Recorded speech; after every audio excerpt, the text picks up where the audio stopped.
I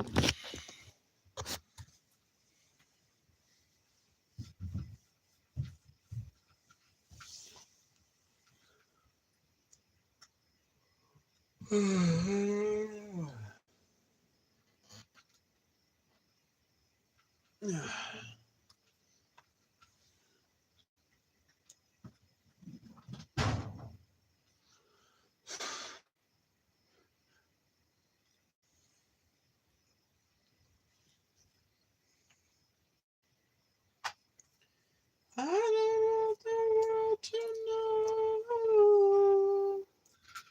I don't want the heart to show. Two faces have a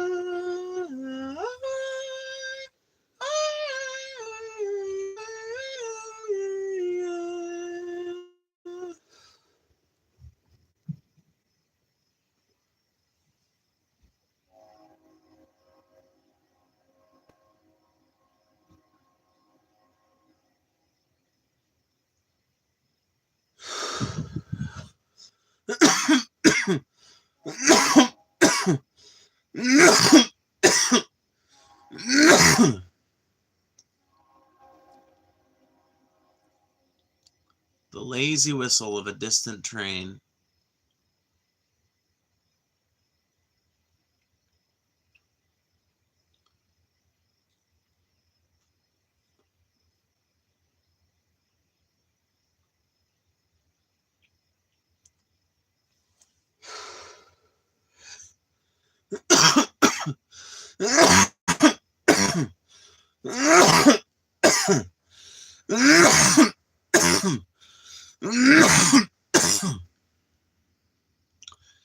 We've got a lot to talk about today, so hopefully we get some people in here. We can start talking about all that stuff. We've got a super early start time for today, being that it's only...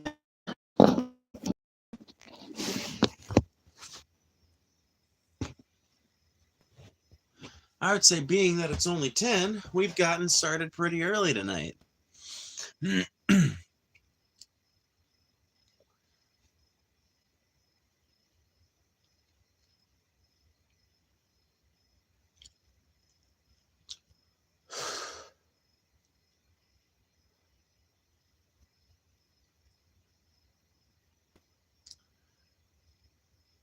What do we do with a drunken sailor? What do we do with a drunken sailor? What do we do with a drunken sailor early in the morning? Toss him overboard until he's sober. Toss him overboard until he's sober. Toss him overboard until he's sober early in the morning. Oh, oh, and up she rises, oh, oh, and up she rises, oh, oh, and up she rises early in the morning. Put him in the bed with the captain's daughter, put him in the bed with the captain's daughter, put him in the bed with the captain's daughter early in the morning. Oh, oh, and up she rises, oh, oh, and up she rises, oh, oh, and up she rises early in the morning. Yeah, what do you do with a chick with a stick? Most of you guys choose to jerk off to us. If we could get the honest answer, that's what we get. What do you do with a hot trans woman? What do you do with a hot trans woman? What do you do with a hot trans woman early in the morning?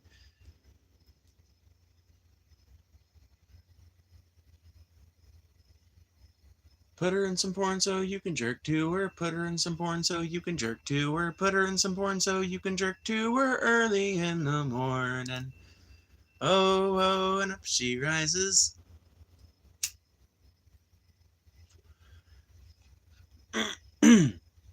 Sorry. I know people aren't supposed to be that real anymore, but I've got your number, so I might as well.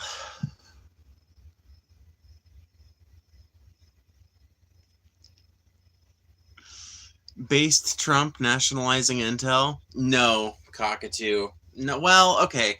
Cockatoo, it's a complicated subject, right? Okay, so we were talking about this the other day, cockatoo. I don't know if you were in here, but yeah. Trump has basically facilitated the United States taking a 10% stake in Intel. And I've got all kinds of complicated feelings about it, right? Because on the one hand, I'm kind of a socialist. At least I support some variety of market socialism coming to America. And part of what that's going to entail is the nationalization of currently for-profit companies, turning them into publicly accountable organizations that are operating for the public good, that are not meant to necessarily draw a profit, but rather to provide an efficient service, right? And well, there are plenty of companies I don't necessarily think we need to nationalize real quickly. Intel is one of those companies that I would have argued, if you'd asked me 6 weeks ago, would you support the nationalizing of Intel? I would have been like, that's a weird one to put out there. But yeah, I mean, I would nationalize the rail industry. There's a few other industries in companies and things like that I would try to nationalize first. But yeah, Intel would probably be somewhere down that chain. So I can't not support it in principle, if that makes sense, right? The principle of the thing is really not what I object to. It's the fact of who it's coming from, right? And it's the hypocrisy that is introduced by this policy choice on the part of Trump. Because the Republican Party has been telling people like me with my political prescriptions, and people like I said, people like me with prescriptions like mine, that we cannot nationalize things here in America. That America's not a socialist country, that we don't nationalize companies here in America, that's not how we do business, that's not something our government should do. Trump just shattered that. Is that based? I don't know. I think whether or not it's based is going to depend on how this, like what the outcomes are going to end up being. We don't know what the outcomes of this are going to be yet. We don't know if this is going to end up being a decision that helps America or hurts America. We don't know if this is going to have much of an effect at all on American business yet. We really don't know what the effects are going to be yet. But after those things start to play out, after we start to get a better sense of what the effects are going to be, I think that maybe we can probably start hesitantly calling it maybe based. I think the biggest thing I'm waiting to see is, do Republicans change their tune now on nationalization? Because if they are, like if they're willing to, like I'm not going to change my tune on nationalization because I think I've been singing the right tune. So I can't oppose the action in principle. In principle, I support Trump or whoever nationalizing big, important American companies that produce things that we utterly need for the operation of our economy and the comfort of our people. On a just pure, separated from the partisan politics level, I support that. Whether it's Trump or Obama or Biden or Bush, I don't give a fuck. I just want that kind of thing to happen. But the fact that it comes with the flavor of this republicanism and this MAGA movement does lend kind of an air of caution to the way I feel about it. Bro over 30? Just under. I'll be 27 in 2 days. By the way, like the stream if you haven't liked the stream already. I haven't done a single likes shout out, but it's 8 minutes into the stream, and now is probably a good time to do it. If half of you guys hit that like button right now, we would have 103 likes instantly. So double tap your screen. It's super easy. It's a great way to support the channel. What we are trying to do here is have difficult conversations between real people about things that don't get talked about a lot. Or if they do get talked about, we just scream at each other. Or we're just like snide and dismissive to each other. And we can be that same way here too. But the difference is, one of the people engaged in this conversation is me, and I'm not going to allow somebody to just drag me off the conversation merely with derision, which it presents you with the interesting and unique opportunity to actually argue about some of the shit you believe in with somebody who's not going to be easily swayed by stupidity.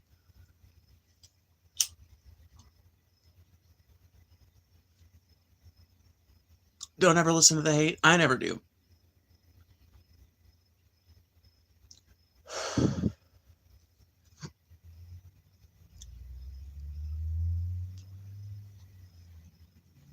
But yeah, so I support the action in principle, but we will have to wait and see if the Trump flavor of this action colors it in a way that makes it a negative thing, right? In theory, I support it, but I'm withholding my full support. I'm withholding my points to Trump until we actually see how this shit plays out. Orchestrated America taking a 10% ownership stake in Intel, and if you come away with that from with any other position than America's changing its fucking tune on nationalizing major industries and companies, things like that, I don't know what I can do for you. This is a clear sign of the times, y'all. This is a sign of the times. People have been saying for a while that the Republican Party might be starting to maybe switch in the other direction economically, that we might be starting to see the early signs of a party switch, and that may well be true, honestly. Genuinely. Once again, we'll have to see how it plays out. Maybe this is the only nationalization effort that happens, but something tells me it ain't gonna be. Something tells me if this nationalization effort plays out well, Trump is probably going to try to nationalize a whole bunch of other companies too. Trump is probably going to try to nationalize Apple, probably going to try to nationalize Google. He's probably going to try to nationalize. And, like, honestly, if we could get this trend going, then, like, fuck, it might not be a bad idea. I've been supporting the idea of these having to be held to account in public opinion for years and years and years. This is a movement towards that. Whether it shapes out that way long term, that to be seen. But it is a step towards what I've been advocating for.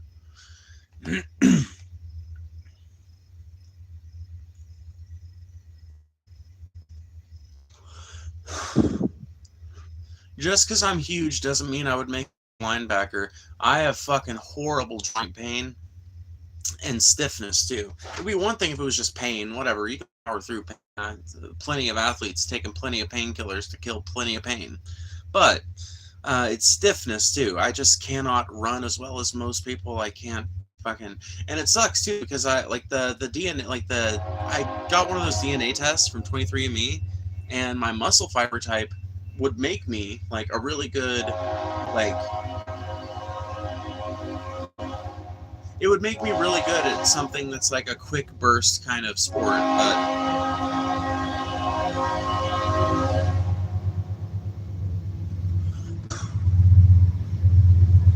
and I do think that's true because when I was a kid, before that shit set in, I used to be way more athletic.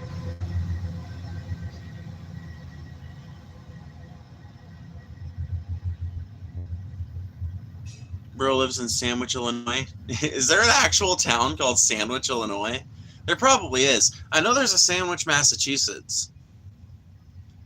You live next to the train tracks? I'll let you take a guess. I'll let you take a guess. What the fuck is going on here? Maybe if you sat around and listened for 5 minutes, you might catch a glimpse of that.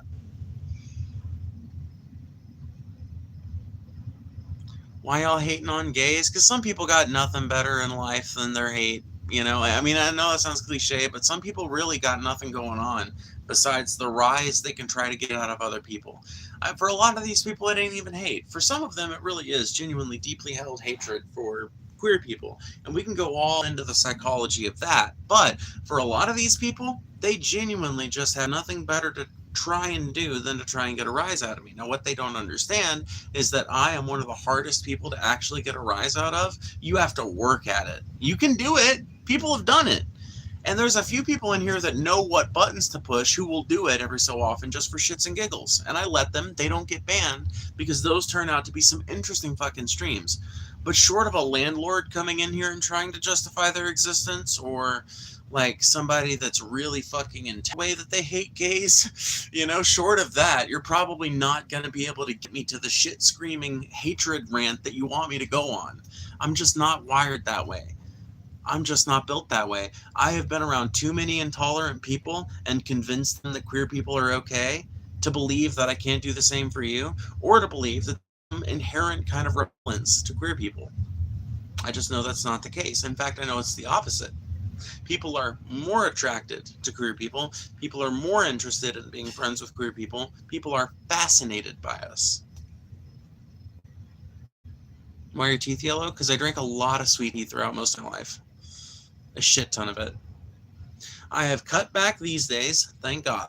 But For a long time, I drank a lot of that shit. So even though I do brush my teeth regularly, they are permanently stained yellow. And I'm not one of these rich motherfuckers that could afford to get like a massive long set of tooth treatments that would like whiten them up and make them look perfect. Nor am I particularly interested in having them look like that. Can you stop spamming Trump never hits hard? What's up, Phoebe? It's been a while. Yeah, it's been a while, Ben. What's up? What's up? Make sure you guys hit that like button, by the way. It's been a while since I've pimped for likes, but I try to do it about every 8 minutes or so. So make sure you hit that like button. If you guys hit that like button right now, we would have 131 likes like that.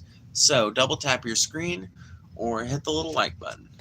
Like the stream, 205 viewers and only 9 likes is crazy. No, I know. Thank you for the $5, Margo. I really do appreciate that. And if you want to make sure that your comment gets read or that your name gets acknowledged or whatever, consider sending a super chat. It's also a great way to let me know that you like what we're doing over here, trying to foster a genuine conversation between people who disagree about difficult topics in America's discourse. Jesus loves you. Well, thanks. First time seeing an auntie uncle. Yeah, there you go. We're out here. We need to push this to the top of the algorithm. Yes, you do.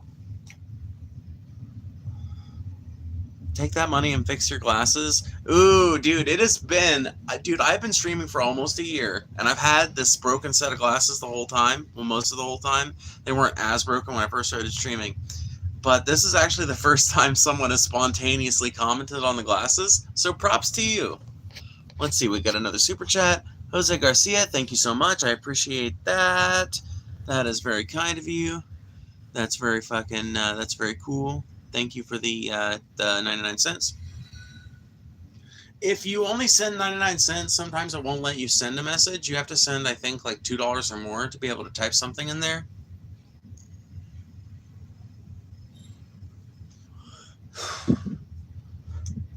Whatever. I'm keeping my eye out for you, Jose. So if you retype it, I'll read it out. Yeah, I can't get 50 subscribers. Skill issue. Sorry. Relic someone clothes more. I don't. You've got so many misconceptions about me here. Number one, it's herself, and number two, I like women's clothes because that's what I'm comfortable in, and I like myself plenty. If you couldn't tell.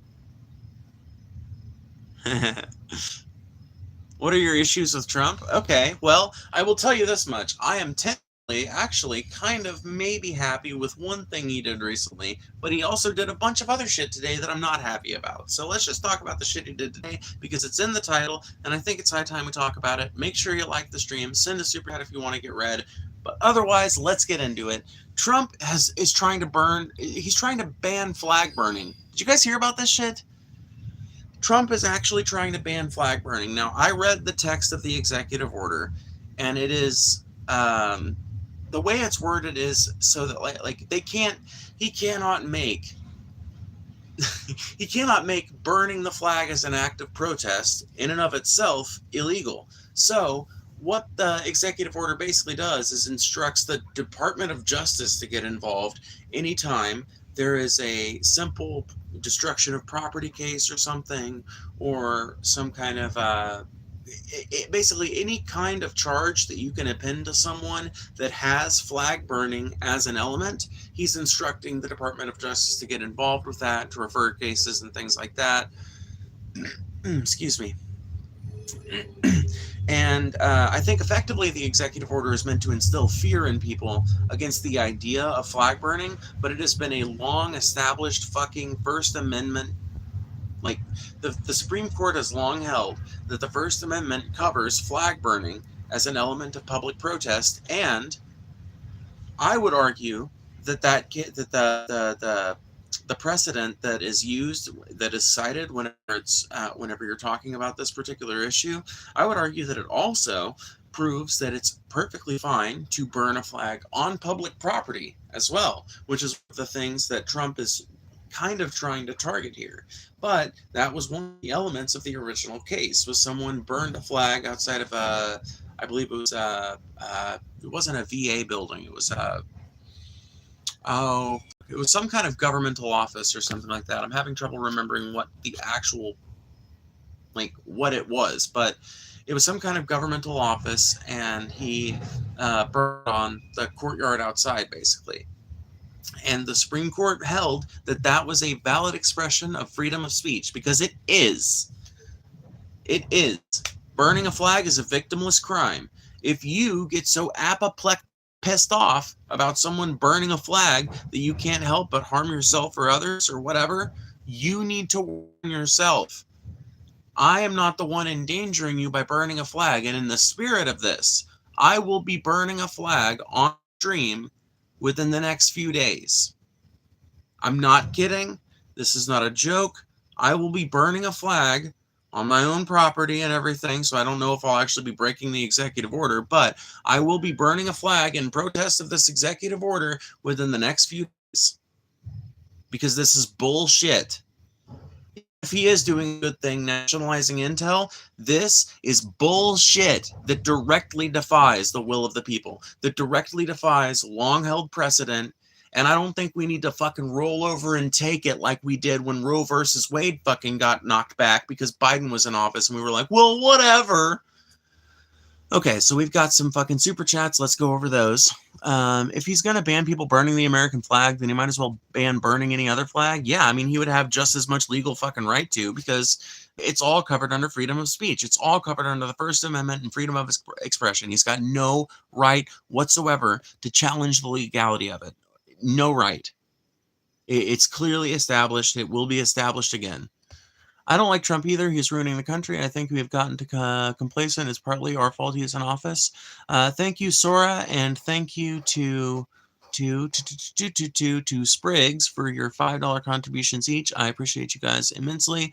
But yeah, no, I mean, I don't think Trump is capable of ruining the country completely. I think that he's trying to fuck it up, like most Republicans tend to do, but I don't think he's going to be successful in ruining the country. I've got more faith in America than that. You see what I mean? I'm pretty sure America's going to be able to withstand Trump's orange bullshit, you know? Pretty sure we'll handle it. But things like this need to be met with opposition. The reason I think America's going to withstand this is because I know I'm not the only motherfucker that's going to burn a flag in the next few days. I'm not the only motherfucker that's going to burn a flag in the next few days, because this is fucking America, and we stand up for our fucking rights here. Or at least we fucking have for a long time. We haven't much since 2020, but it's really fucking high past time that we start doing it again. America is the land of the free and the home of the brave, but right now we're acting like the land of the silenced and the home of the pussy.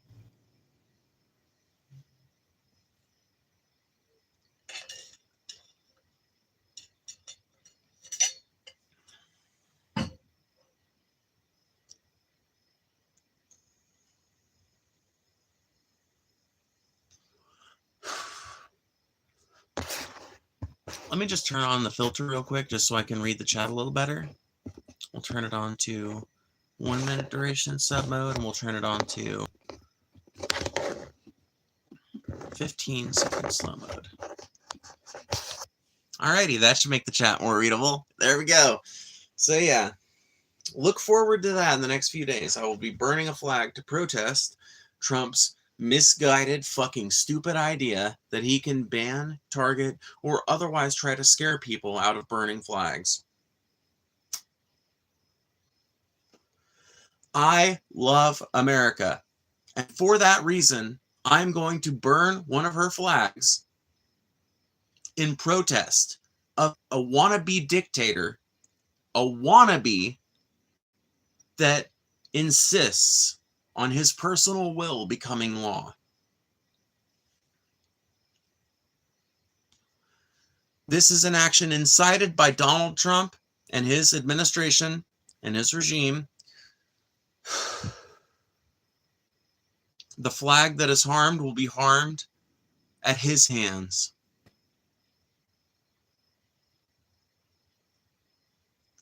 And all he's got to do to stop all this shit, because like I said, I'm not going to be the only one. All he's got to do to stop all this shit is to stop acting like he's got the right to tell Americans what the fuck they can do to express themselves.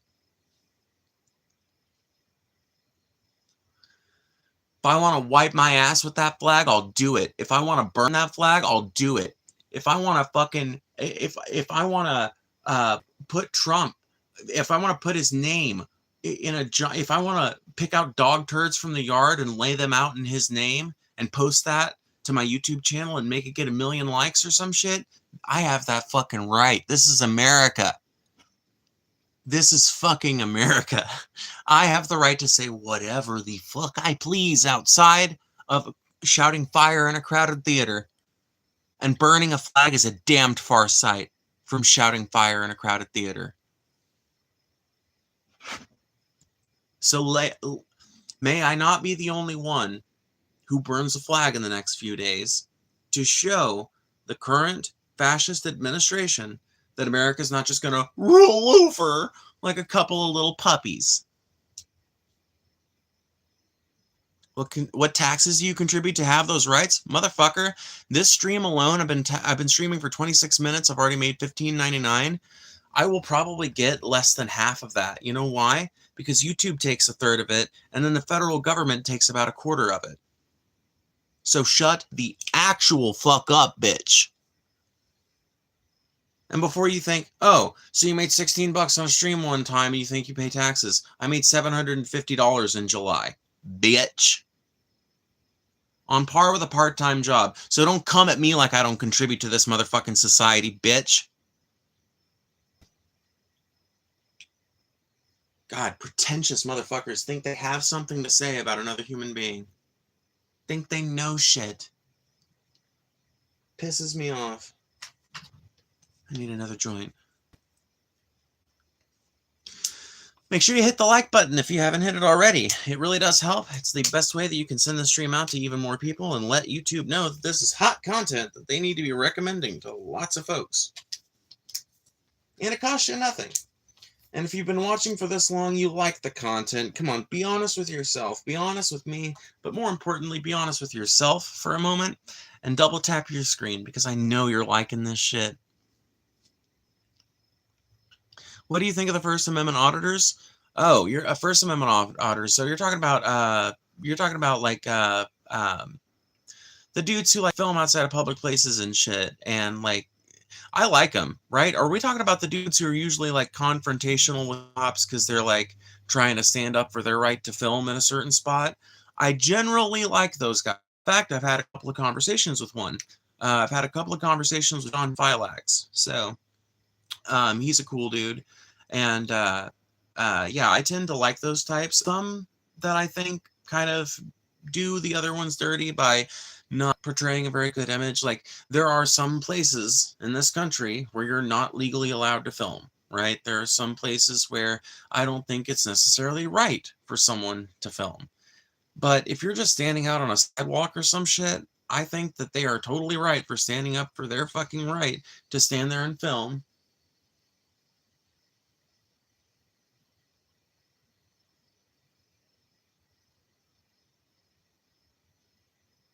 Sorry, I just heard a weird noise. I think they are totally right to stand there and fight for their right to film and fight for their right to be there, you know? I tend to be in favor of them. And people be like, oh, they're just hunting down lawsuits. Well, that means that these cops should probably learn the law so that they can't fucking get sued by some moron holding a camera and begging to be fucking, to have their rights violated so they can sue the city. Like, do you not, like, it's such an idiotic premise, right? The whole idea is that these dudes are standing out trying to get, oh, that was probably the sound I was hearing. Forgot about the train out there. Anyway, it shakes the fucking ground when it starts moving again. Anyway, so they're trying to keep the city honest. Either the city is honest and doesn't fuck with them, or maybe talks with them for a second. It's like, doesn't get any real answers. And it's like, okay, well, as long as this is all you're doing, I guess you're fine. And goes on, right? Or they fuck with them illegally, unconstitutionally, and then the fucking city gets sued, the police department gets sued, the taxpayers have to pay out, and that's a pretty damned good incentive for the police force to make damn sure that that kind of thing doesn't happen again the next time a First Amendment auditor fucking strolls on by.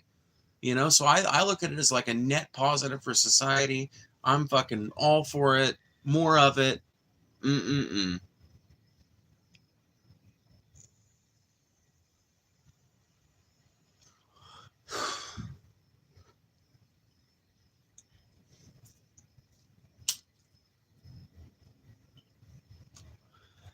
Phoebe, what are your thoughts on Newscomb? Oh, dude, I fucking hate him. Oh my god, I'm fucking sick to death of him already. Oh my god, I want to puke just being reminded of his existence. Oh my god. I see. I'm not from California. I'm from motherfucking Mississippi. I am about as left as they come, but that means that I'm way farther left than your average Democrat, which means I am not smitten with Gavin Newsom or any of the other fucking rejects from California that the DNC has tried to pass off as real politicians over the last fucking 20 years. Sorry, don't buy it. Fucking scumbag. Gavin Newsom, you know what Gavin Newsom's like, you know what fucking propelled Gavin Newsom from obscure governor of California to national dude that people wanted to know things about? There's a little something I learned from Paul Zigo, and it's something I looked into, and it's true. I'll tell you guys a little bit about it. Does anybody know what made Gavin Newsom renowned in the United States? How old are you? I'll be 27 in 2 days. Speaking of which, I have a wish list on my channel description, a channel wish list, and if you get me anything from there, you can get me some stuff that I've been looking for my channel for my birthday if you want to. But the wish list is up there, and it's an Amazon wish list, so it's all automated and shit.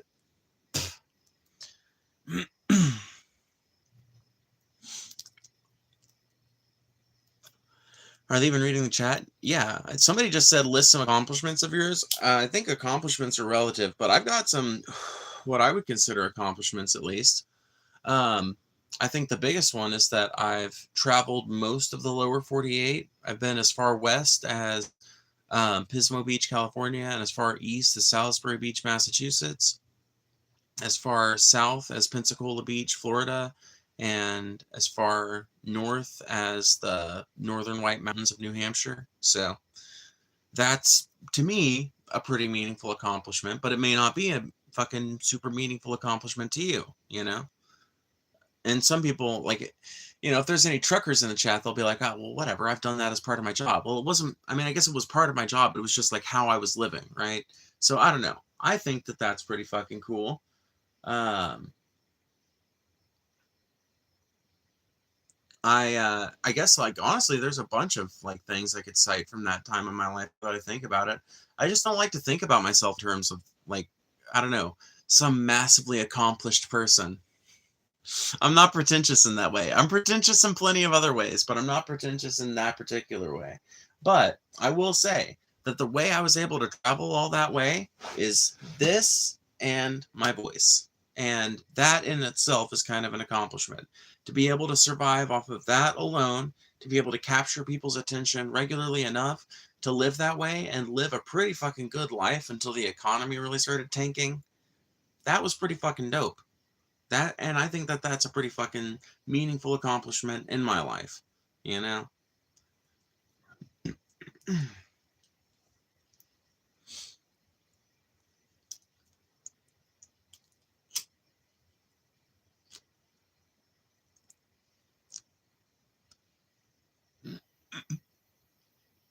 Fuck.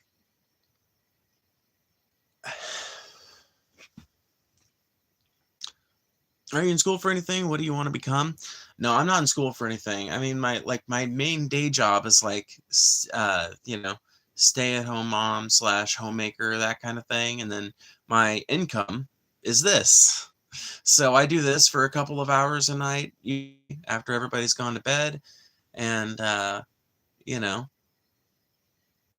honestly, with the rate of growth that this channel has been having, I genuinely think that I could make a pretty decent living off of this channel alone. I mean, like if it keeps on growing like it is over the next like 3 or 4 years, I could make a really good living off of this channel.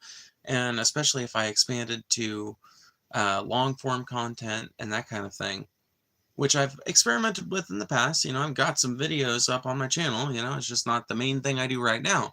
If I started doing that, I imagine that I could expand the appeal and probably like the monetizability of this channel. And I think that that's my main goal right now.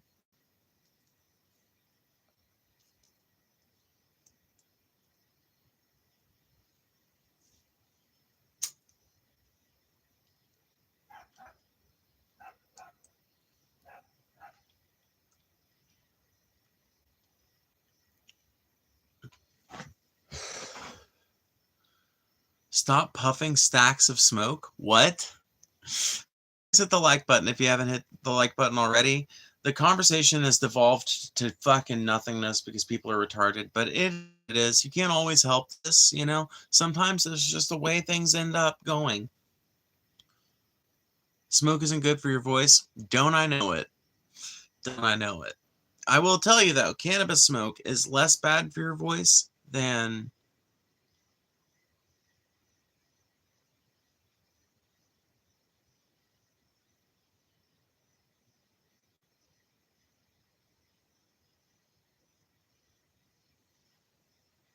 what the fuck? 1 second.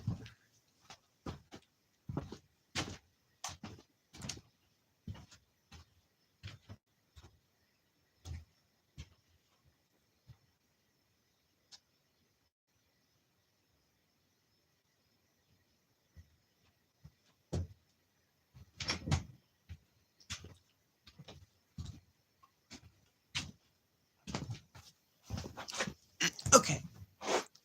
There we go.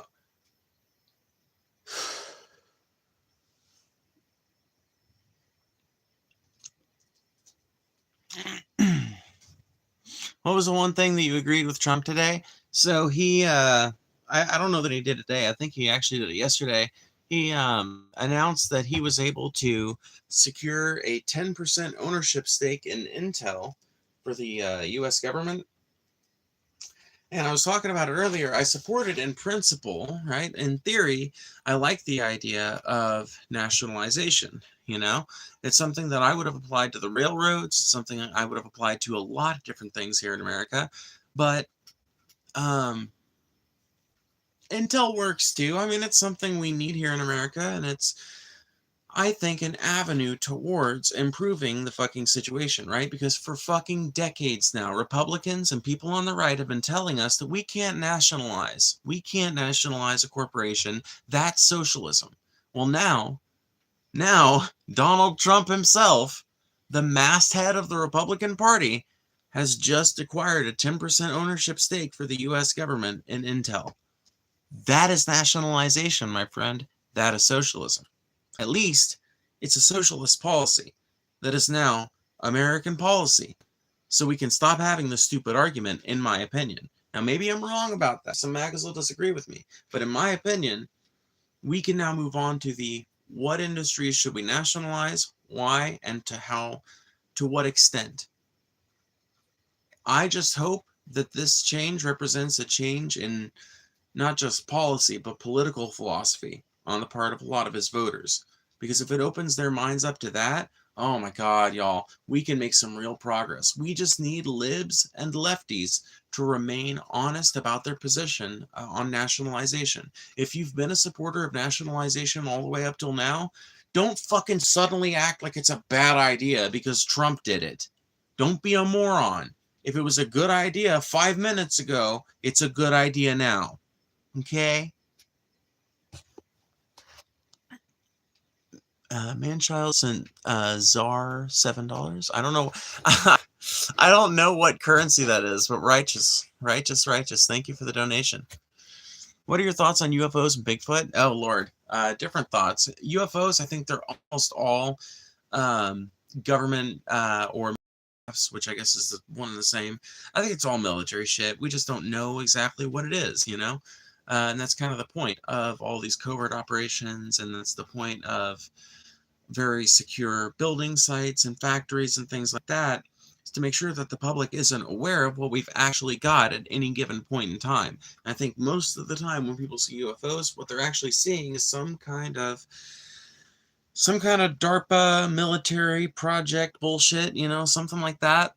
Because I think that while I do believe in extraterrestrials, I don't think that they are so unadvanced, that they are so simplistic and ape-like that they would need a giant UFO to come visit the planet. I don't think that they would need that.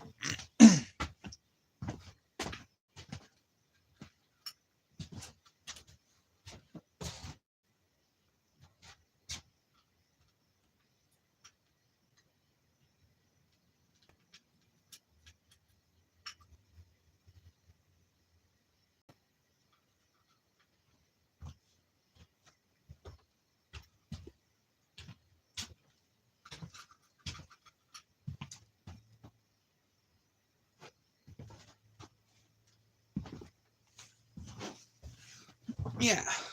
I just don't think like a super complex alien race capable of flying all the way to the planet Earth and cataloging shit here. Something tells me that they probably wouldn't need, you know?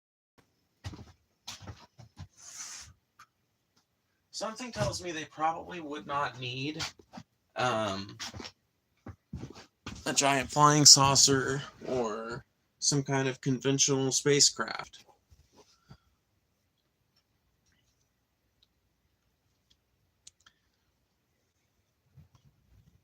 The door does not have mold on it. It's a metal fucking door.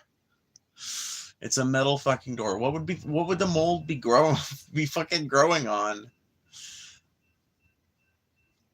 And I know mold can grow on metal, but it needs like moisture and shit. And it's dry as fuck out here.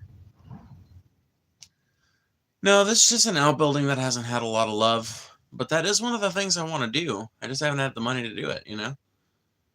Life expenses come first, and this bullshit is not a life expense, you know? What's ultimately important, mostly for the stream, is that you guys can hear me, see me, and have a little bit of an interesting background. And the flag and the guitar do that. And whatever, the mold / dirt fucking door, whatever it is, I don't give a fuck. It's what I've got to deal with while I'm like using this as my streaming space, you know? There's I want to improve about it, but I'm the kind of person who likes to improve everything all at once because I hate doing shit piecemeal.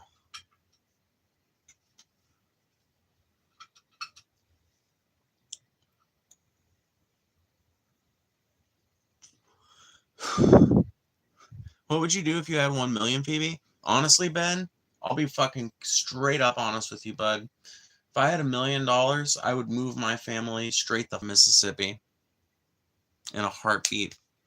I would do it, dude, even though my family, you know, like my family's had a stake in this land forever, dude, since the 1940s. Longer than most people alive right now have been alive. But I'd do it. I'd do it because you know what? I bet my great great great grandparents did not shed a fucking salty tear when they left Georgia for Alabama and then left Alabama for here, you know, or left the old place here in Mississippi for this place, you know. Something tells me that if any tears were shed, it was in the loss that, you know, predated, I guess you could say, their moving. So that's what I would do. I would move me and my family right the fuck up out of Mississippi. I would probably move us to like southern Missouri somewhere. I like to have some hills and some relief, but I also want to have somewhere I could grow a really good garden in. I've seen people grow some tremendous gardens in southeast Missouri in general.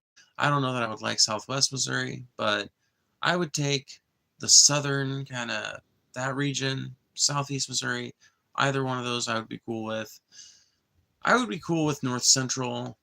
Honestly, I would be okay with northwest, but on the other hand, no, I wouldn't. No, I wouldn't. Nope. Why am I even contemplating that? No, I would not be.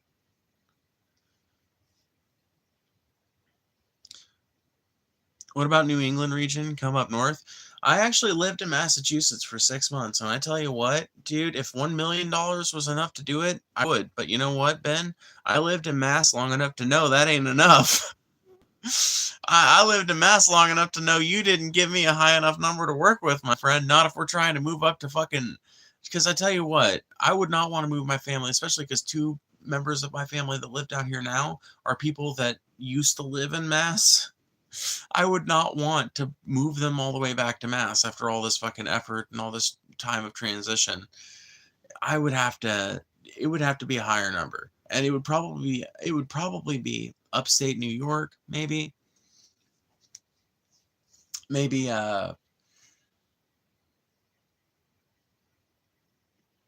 Pennsylvania, maybe.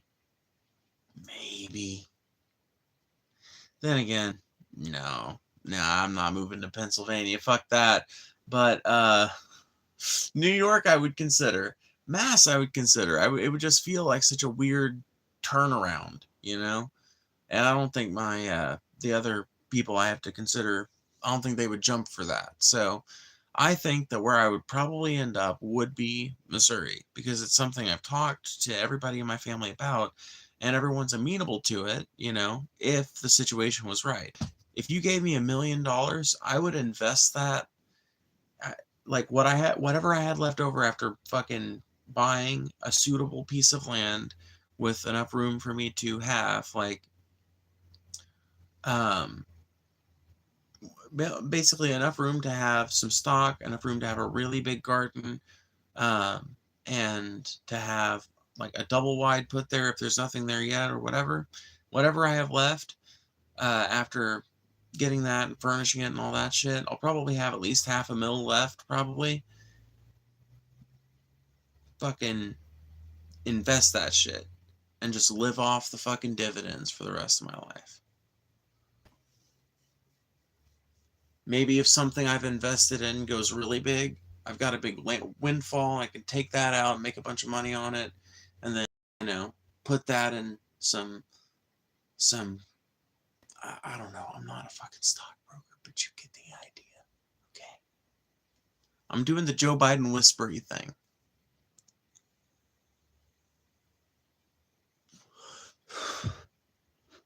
Dude, I know I don't have $500. Somebody was asking me what would I do if I had $1 million.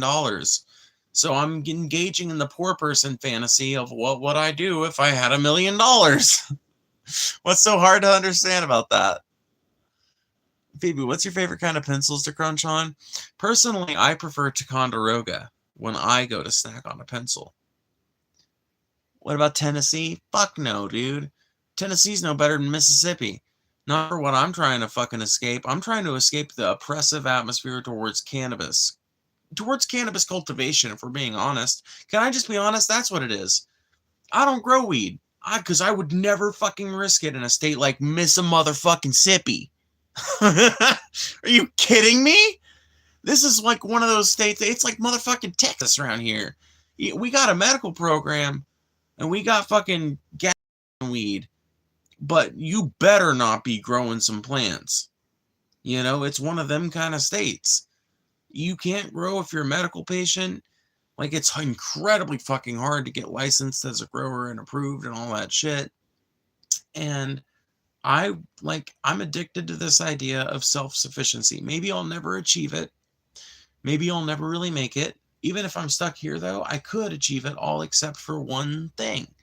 And that's the fact that I, at least as far as I can see for the foreseeable future, will never be able to grow something that is pretty fundamental to, like, medicating both my pain and, like, my mood regulation needs, basically.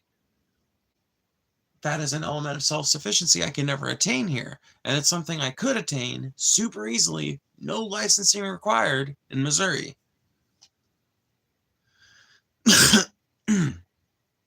But also, Missouri's got way better roads. Missouri's got, in my opinion, way more interesting, like, restaurants, and like, it's southern enough for you to have access to really good southern food, but northern enough for you to have access to kind of some of the cool treats of the Midwest. It's got a really nice climate, like, it gets nice up there before it gets nice in the south. It rains up there more than it does down here these days. Like, it rains more consistently throughout the year, I should say. I think it actually rains more down here, but it rains more consistently throughout the year up there.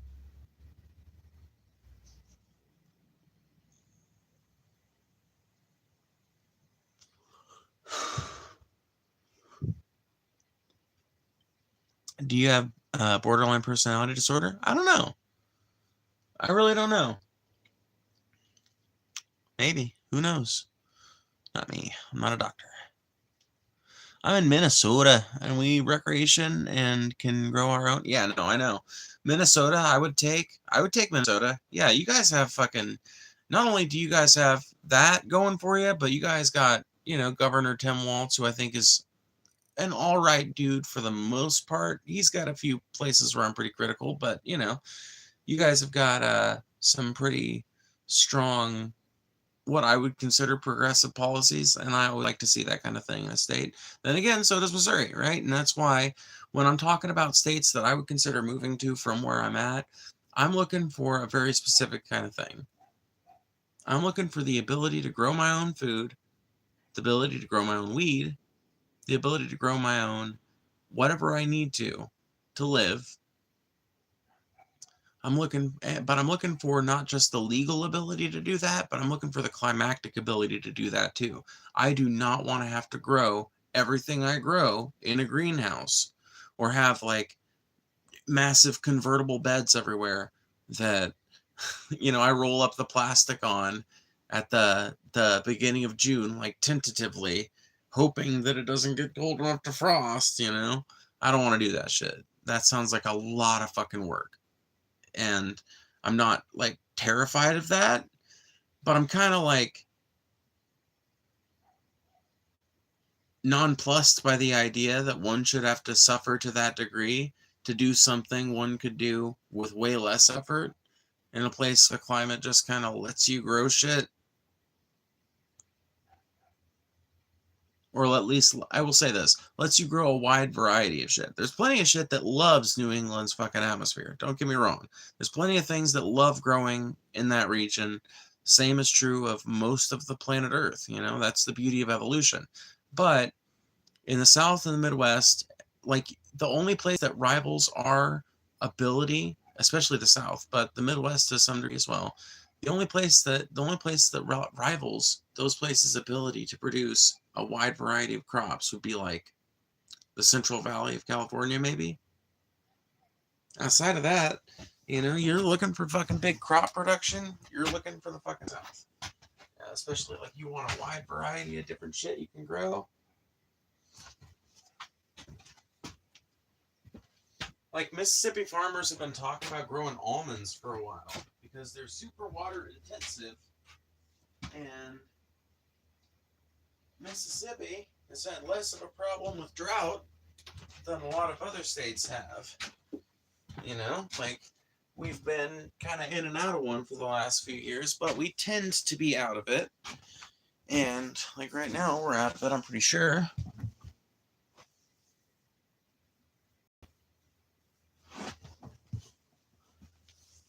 The fuck? Oh, okay.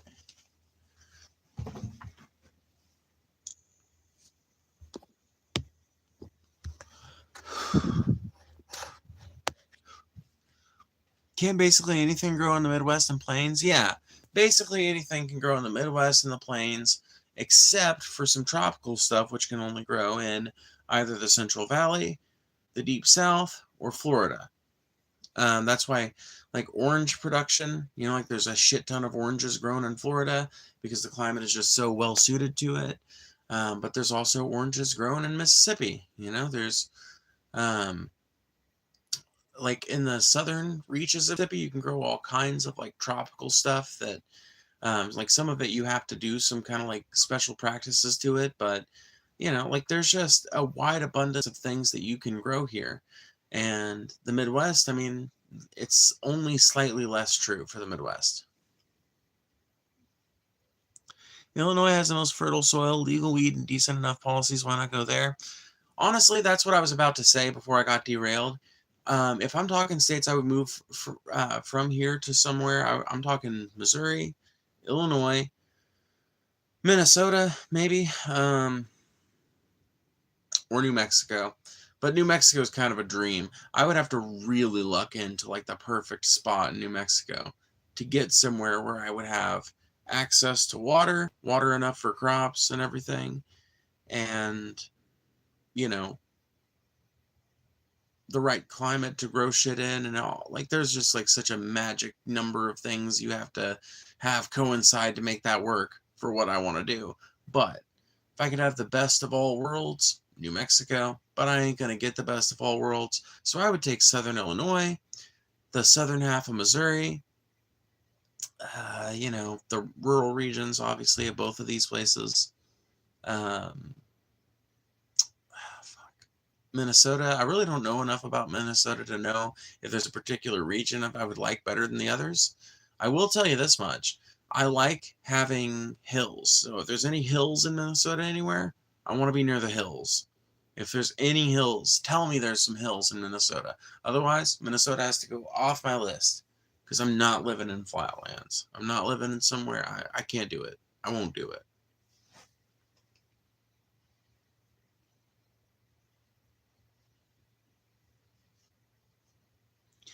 Why don't you why don't you find yourself a rich partner? Maybe I will someday. No, I don't know. Because I like think that I'm capable of probably orchestrating this for myself someday, you know? I don't think I'll probably always be poor. I mean, I'm sure every person in my position probably worries about that, but um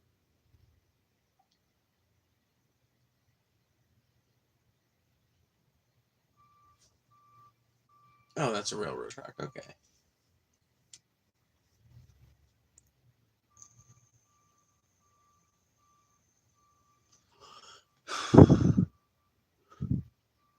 You have hills in southwest Minnesota? Nice. Southern Missouri does not seem very accepting. You'd be surprised. You would be fucking surprised. That's the region I kind of grew up in. And I always felt like growing up, the atmosphere, because I grew up here till I was 14, moved up to Missouri when I was 14, when I was 14, and then lived there for the rest of my life until like 21 or so, 22. And then, anyway, I moved from Mississippi initially to Missouri. I remember thinking that the atmosphere felt like automatically way more accepting. Now, I also moved from a rural area to a more populated area, so maybe that was all I was picking up on, you know? Maybe I would have naturally came to those conclusions even down here if I hadn't lived in such a rural area. I don't know.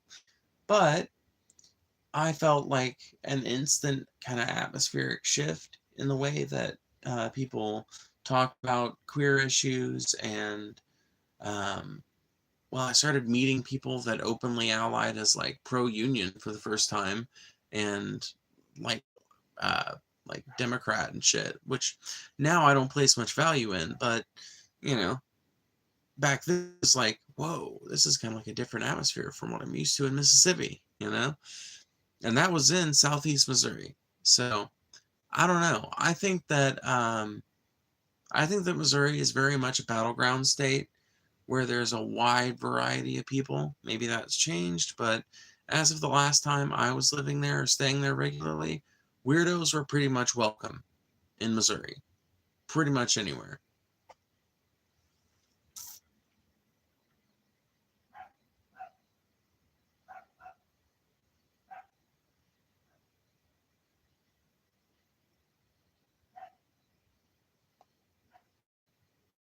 Utah is beautiful, but I'm so over the culture and government. I don't know where I'd like to be, but I imagine California will be better compared to the rest of the country in farther future. I don't know. I really don't know. Probably, but you never know.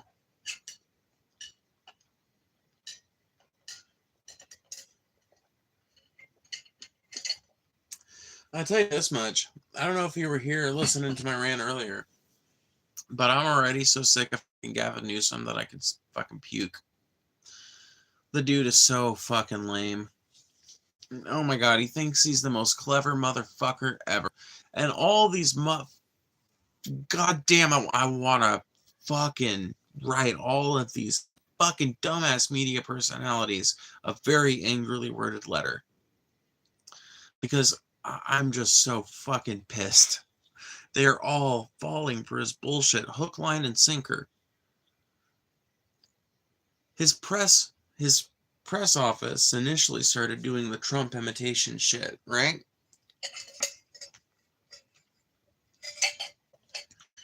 And then, once that was pretty successful, Newsom himself decided to start doing it. You know what I think actually happened? And it's like obvious that this is what actually happened, but for some reason the news isn't reporting it this way. They're reporting it according to the narrative that the fucking Newsom press office is putting out. For some reason, they're letting him build the fucking narrative for it rather than doing their jobs as reporters and putting their own fucking spin on it, which is like, you know, like I thought American journalism was supposed to be known for, like, what else if not at this point, modern American journalism? Like, we're all about our fucking spin, right? Now you're just going to let the fucking subject of the story determine the spin of it, dude? Because here's what actually happened. Gavin Newsom workshopped some fucking material with his press office. Like, that's literally his press office account. He just probably logged into it directly and posted that shit. And like, when it went fucking viral, like it was obviously destined to do, he started doing it himself, but he wanted to make sure that the response was going to be exactly what he wanted it to be before he started committing to it himself. And he's going to keep on this until people start to get a little bit sick of it, and then he'll slink back into the shadows for a while until there presents some other opportunity for him to remind everyone in America about his name. And he's going to keep doing this off and on until 2028. Gavin Newsom, I am super. Paul disagrees with me on this, and I was just thinking about the fact that we argued. Well, we didn't argue, but we were kind of going back and forth about it the other day. And I really think he's going to be the Democratic candidate. He's going to be the DNC's candidate.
Pritzker is a terrible candidate? Oh, dude.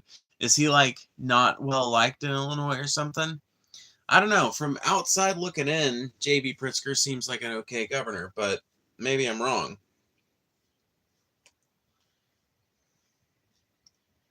Yeah, he was saying he's, do not come, Trump. We don't want you here.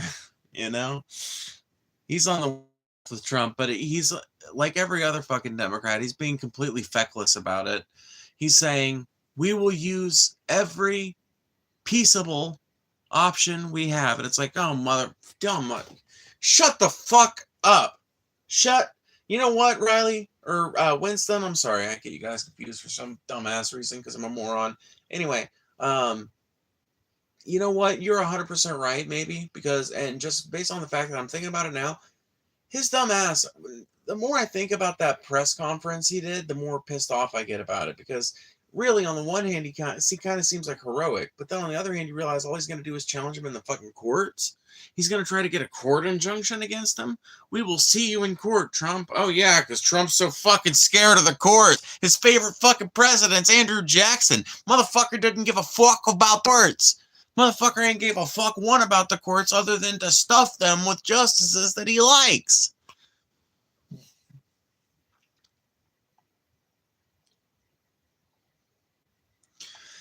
Yeah, you know what? The more I think about it, the more you might be right. I don't know, dude. That fucking press conference, the more I think about it, it just pisses me off to think, like, why aren't any of these motherfuckers? Gavin Newsom's the same way.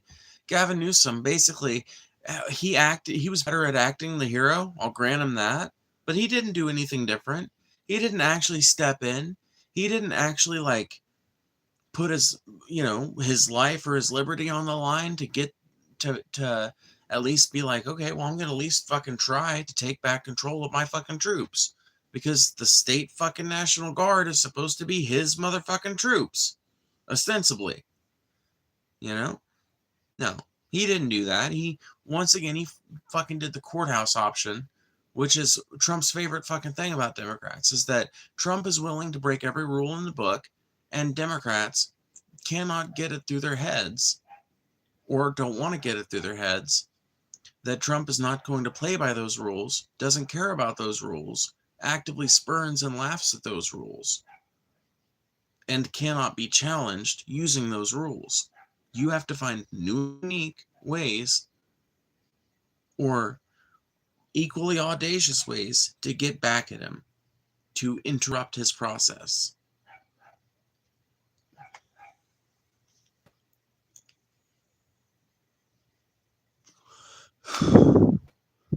Illinois resident here. Pritzker isn't that bad. I think he actually wants to help. He was a billionaire before he entered the government, so I don't think he would be that corrupt. Dude, that's the thing I don't get, dude. See, this might just be a lefty versus righty kind of thing, but if you, right? Okay, so if you're like me, right? Which you probably aren't, but I'm a leftist. And the way I look at things, I don't think you can be an ethical billionaire. I think that all billionaires become billionaires by being corrupt on some level. Maybe they're not all, being directly corrupt in the way people think about corruption, the way they see it in the movies. Maybe they're not making backroom deals in a dark, smoky room, cigars and whiskey on the rocks. Maybe that's not how it's going down. But a billionaire gets to billionaire status by fucking people over somewhere along the line, extracting a bunch of value out of some people who don't get to see the return of that value. That's what being a billionaire involves. That is the practice of being a billionaire. So I think that the very nature of a billionaire is corruption, right? I didn't know J.B. Pritzker was a fucking billionaire before he was governor. I haven't done much reading into him.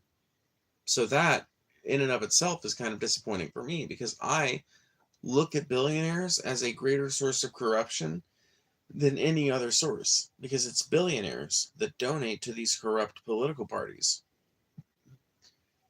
And you listen to a dude like Trump, like, he's one of those, like, Homer Simpson-esque dudes that'll occasionally say something reasonably intelligent. And one of the things he said that's reasonably intelligent that I think was something a lot of his supporters just glossed over. I can't remember if it was at one of the debates or what, but he brought up, he was like, 2 years ago, I wasn't a politician. I was a businessman. And when they called, I would donate. I didn't care what party. I donated to all of them. I've donated to many of the people on this stage.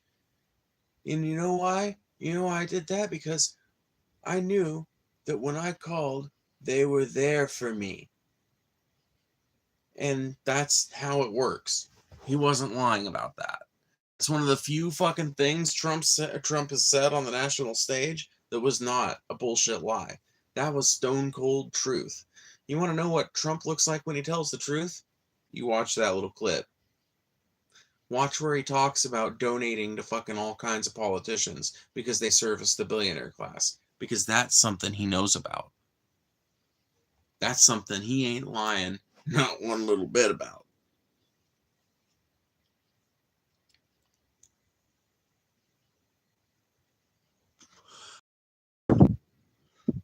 Illinois is a state where former governors make your license plates. So by Illinois standards, not an outright criminal is considered good. That's funny.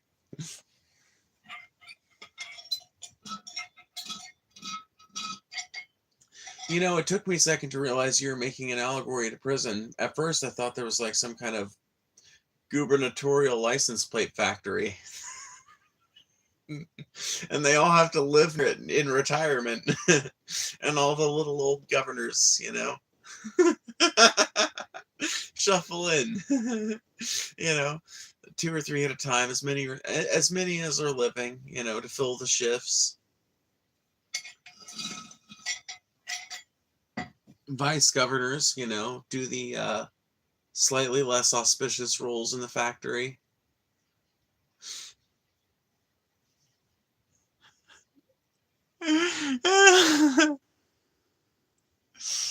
The gubernatorial license plate factory, dude. What the fuck do you do with $1 billion? That's the point, Post. That's exactly the point. Like, I'm sure that's a point you're trying to make, but yeah, good fucking point, Post. Fuck does one do with $1 billion? Not a goddamn thing, which is why I don't think anybody needs it.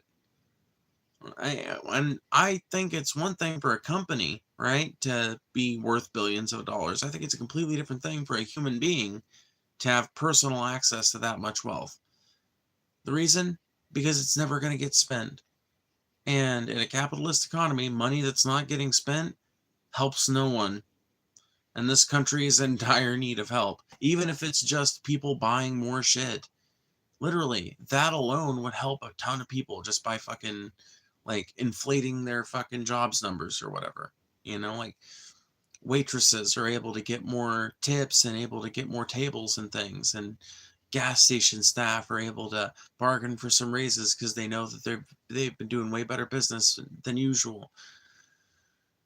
We need redistribution of wealth, and it's going to come one way or the other.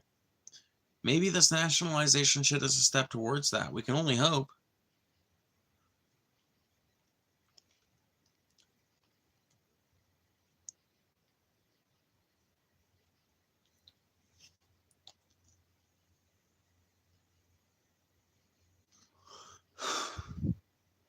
You can break any law with way less than $1 billion.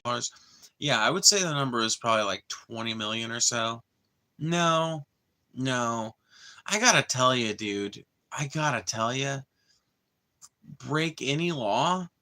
I think that one is a kind of high number. That's probably is like 500 mil or so, like, right? Because, like, fuck, dude, break any law, any law. I'm thinking that's the billionaire club, but maybe I'm wrong. Maybe that's just the 100 million or more club. I would say that's the low estimate, is 100 million or more. But the more money you have, the more crimes you can get out of. It's funny, right? There's a continuum. Maybe this would be a good topic for a video, for a well-researched Phoebes video. Like, try and figure out what exactly is the continuum of crimes, right? Because it starts out, in my opinion, with traffic crimes, right? So traffic crimes are the first of crimes that you have to worry about less the richer you are. So it's one of those things where if you go from making 30 grand a year to making 85 grand a year, you suddenly don't really have to worry about traffic tickets. It's basically a non-issue for you. You can just pay it off, or better yet, you can pay an attorney to bargain it down to something that's not going to affect your insurance, like a fucking busted out taillight or some bullshit like that, and then just pay that ticket off for like $15 plus court costs. And sure, maybe it ends up costing like $500 overall or $1,000 overall, but you don't get a ding on your insurance. You don't get really a ding on your record at all. You don't get any point on a license or anything like that. So you're in fucking. So there you go. You've basically just gotten away with a crime. you've effectively gotten away with a crime.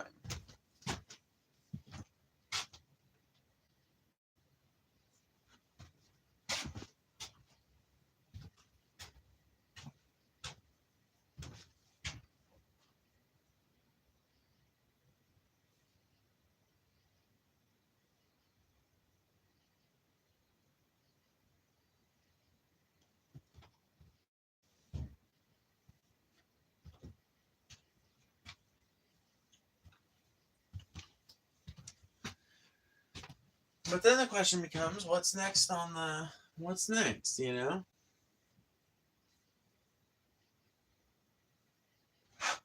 Like, how much money do you have to have access to before you can, say, buy a judge in a drug case or something like that?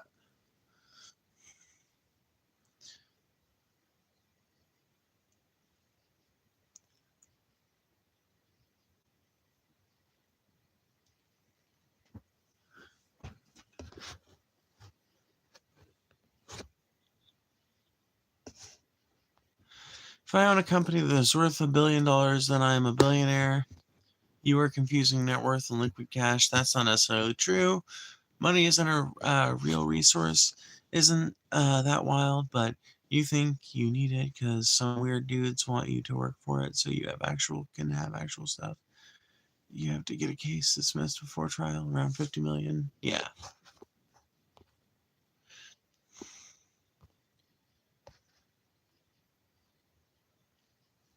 I'm so fucking confused. I don't know what's going on in chat just right this second, but anyway, yeah. No, there's definitely a two-tiered justice system. The richer you are, the less you have to worry about shit. And yeah, 50 to 100 million, I would say, is a good kind of like, I don't have to worry about the law anymore. But I do think that for certain level, like crimes, you'll still get convicted. Like, you can't just go out and kill somebody. If you do, you have to facilitate that shit in a very specific way, and you have to be very intelligent about it. And you have to make sure that you pay off all the right people beforehand.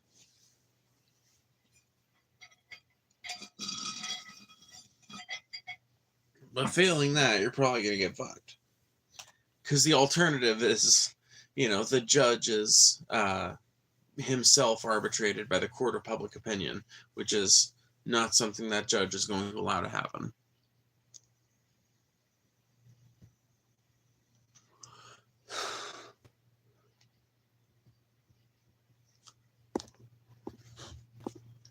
YouTube doesn't say that I'm deprioritized, but I'm pretty sure I am right this second. Every corner of the globe has hit men. Yeah, I agree. Every corner of the globe. Wait a minute. A globe doesn't even have corners. Why do we say that? Why do we say that, y'all? Globes don't have corners.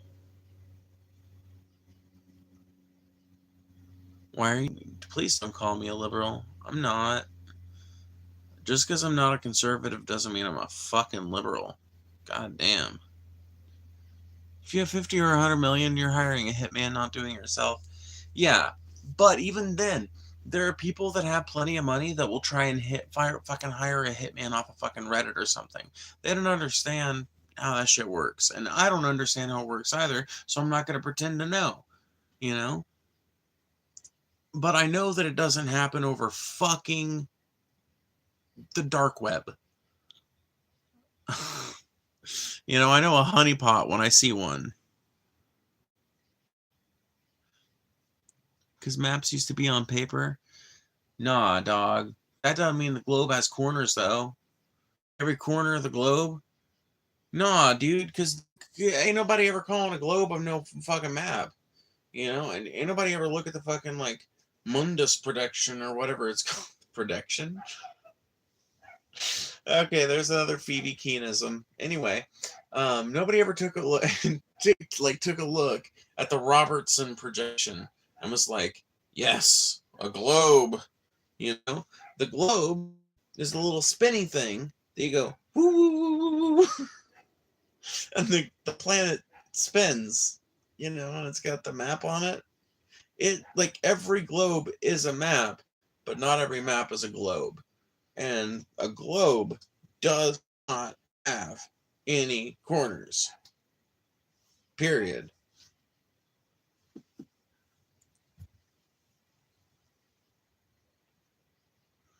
Ah, Paul has just started a stream. Do I continue this stream? Or do I end it to go say hi to... You know what? Here's what we're going to do. You guys go join Paul's stream and be like, hashtag Phoebe Raid. Do it. Just go over there real quick. Go over to Paul's stream. Hashtag Phoebe Raid. But don't do it to the point of annoyance. Send like 2.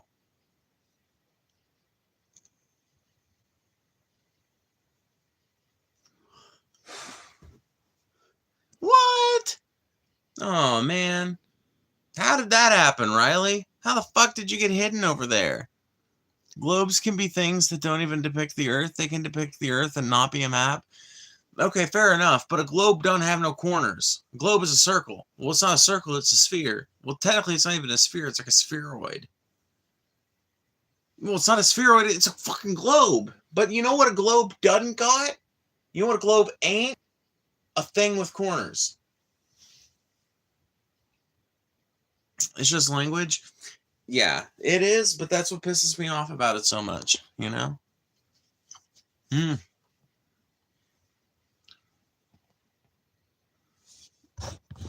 Wait, what? You agree with that point above? A map isn't a globe. It's the globe. It's spherical by its very definition. Okay, thank you. Thank you. Cool. People started using maps and globes interchangeably in common use. Bullshit. I don't buy it. I don't buy it. Don't believe the lies of hashtag Big Globe. Don't believe the lies of hashtag Big Riley. No, I'm kidding. Maybe you ask to have a live chat with Paul. Oh, dude, that would be fun. Dude, yeah. Oh, man. Ah, man. The fucking... The perverse desire to have one of you guys like run over there real quick and be like, hey, want to have Phoebes come over on Discord? She'll end her stream real quick. Or something like that, you know? But my lazy ass is probably going to do it myself. And Paul's probably going to be like, nah. He's probably tired as fuck, dude. Paul's probably exhausted.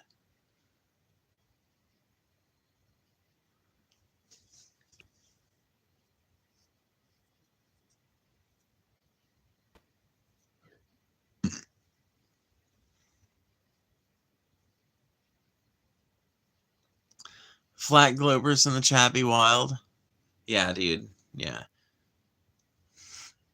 Will have to be you. I don't want to bother him. Fair enough. Fair enough.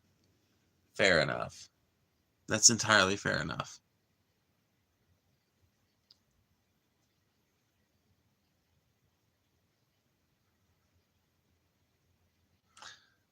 I don't know this Paul person, but I feel like I do because you talk about him a lot.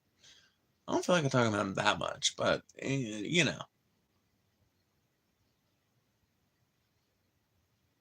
Like, if I do a stream, like, the day after watching all the way through and participating in a ideology, I'll be thinking about a lot of the things that were brought up there, you know?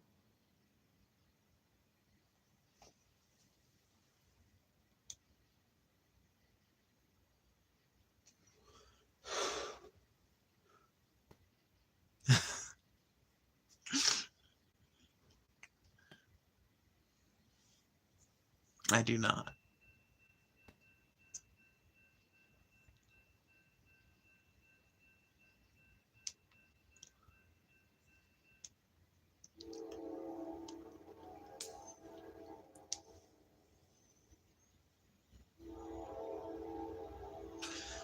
I'm really looking forward to Paul's Twilight video, too.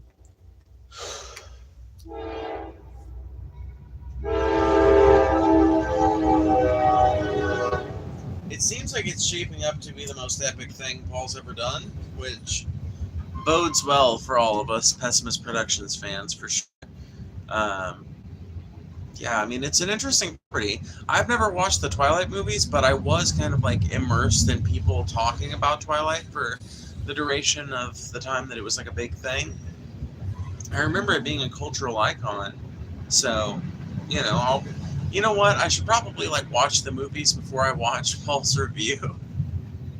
Honestly, that's probably the best thing to do in the spirit of cinema for cynics. But, or sorry, cinema for cynics, cinnamon for synonyms, synonym for synonyms, cinnamon for synonyms.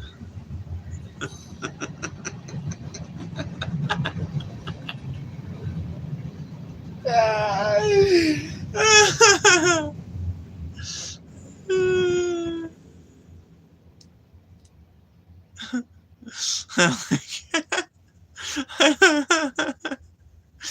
like your Union Pacific alarm clock. Thanks. Oh, man. Life is too good.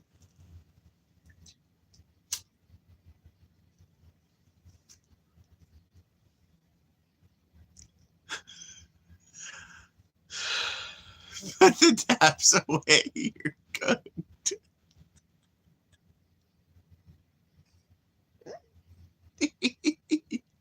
I am not. I'm fine.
You motherfuckers have done this to me.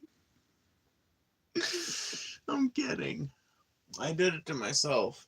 But it doesn't help that you guys are super funny too. You know?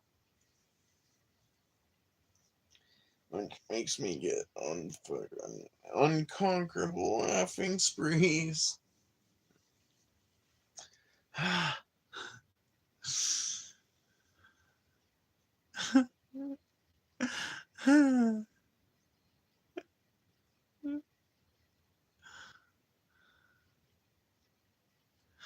love synonym for synonyms. I love Cinnabons for Solomon. Oh my god, dude. Oh. Ah, shit.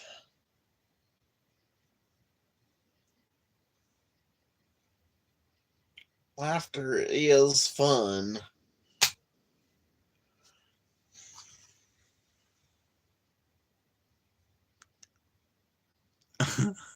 I want synonym raisin toast. Yeah, me too.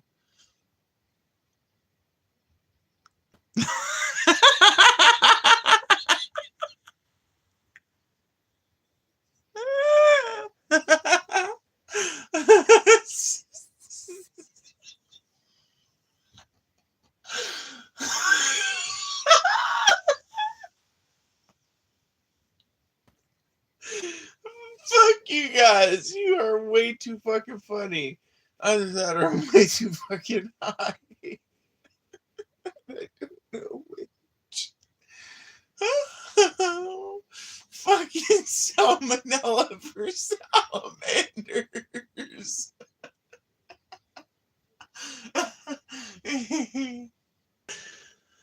I'm fucking dead.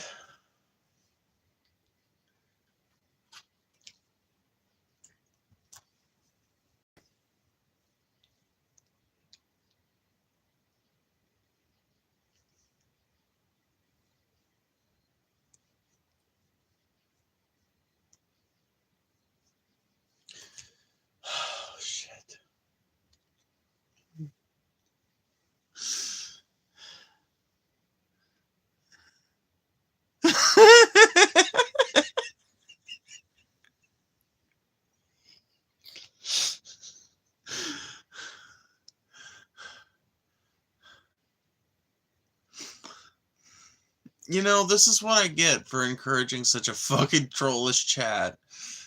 All I've empowered are trolls, and so they're trolling me hardcore because they know that I'm like in the right mood to just sit here and giggle my ass off like a fucking moron for the next 20 minutes. Oh shit. I love you guys.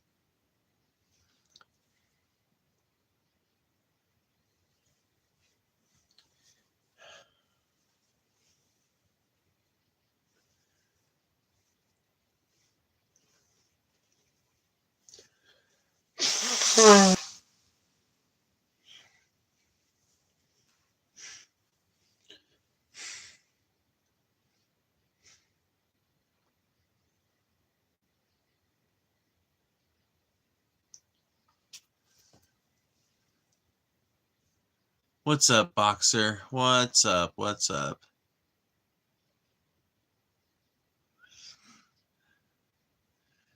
Yeah, dude. Y'all are fucking wild. Oh my god. Yeah, that shit. Y'all had me going, dude. Oh my god.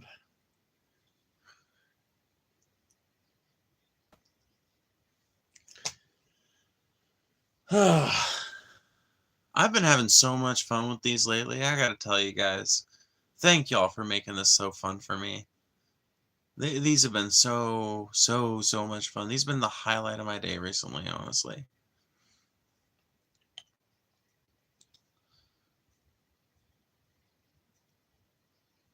Go to Paul, fewer transphobes in chat.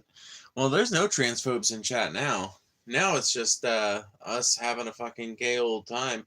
The transphobes left after a while. I have a feeling I'm probably age gated, which takes me out of the main fucking priority algorithm or whatever. But we got in a decent amount of views today, and we kept them for about 40 minutes, so I consider that a victory.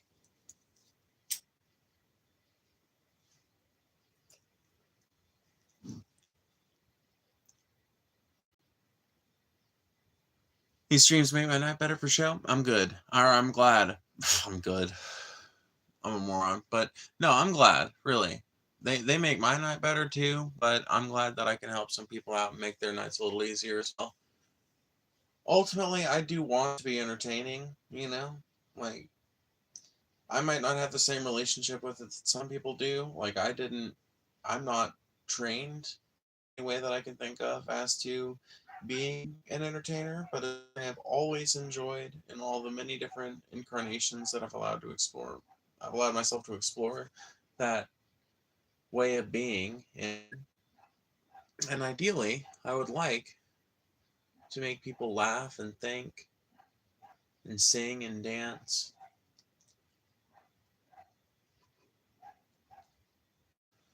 I want to make people think. I want to make people laugh. I just, God damn it, I want a reaction. I identify as a transphobe, even though I'm biologically LGBTQ plus accepting. Fuck yeah, Winston. I'm down for that.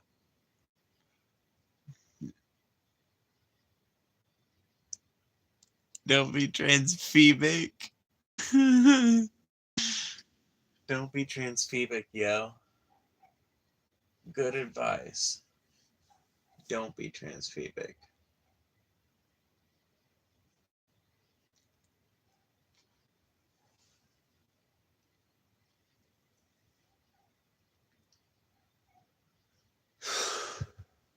I kind of want to do a busking stream, and it's honestly not that late. So here's what I'm gonna do. Too many people have hydrophobia. Yeah, yeah, yeah, yeah, dude. Hydrophobia. Yeah, that's funny. Oh fuck, dude, y'all are fucking hilarious. But I think what I'm gonna do, I think I've exhausted the usefulness of this stream. Maybe I don't know. Do you guys think I should go on, or do you think I should do this and troll Paul's chat for a minute, and then maybe do a busking stream or something? What do you guys think? And by troll Paul's chat, I mean I'll check the vibe and see if I have anything to add.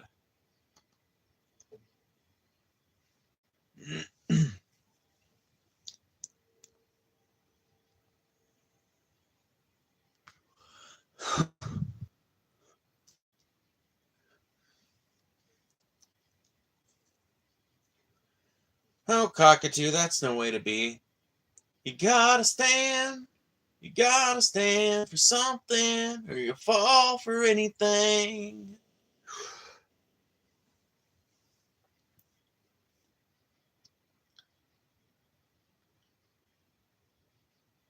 4 for piss, shit, and cum. Nice.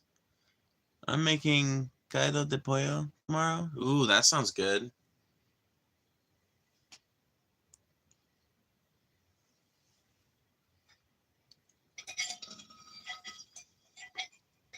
I don't know what that is. It's something with chicken, but I don't know what caldo is. I don't even know if I'm pronouncing it right. 4, why are you guys typing out numbered options when I didn't even list out the numbered options? Oh, broth, okay. So wait, it can't be just... Okay, describe the dish, cockatoo, because this sounds yummy, but it also sounds deceptively simple. Broth with chicken does not sound yummy. Caldo de pollo sounds amazing. Broth with chicken sounds boring as an old cat turd. So I'm assuming there's got to be more to this recipe.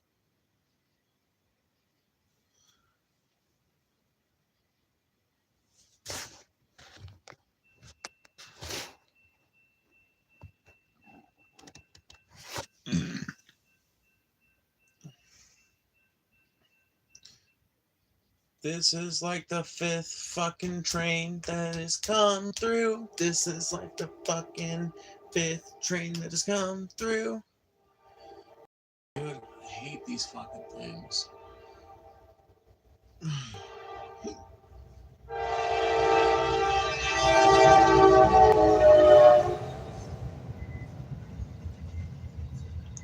El tren. Chicken soup with chayote, zucchini, mirepoix, whole chicken legs, side of Spanish rice. Ooh, that sounds good. Oh, that sounds really fucking good. Oh my god. Oh my god. Oh my god. Oh my god. Oh my god. Oh my god. Oh man, that sounds so good.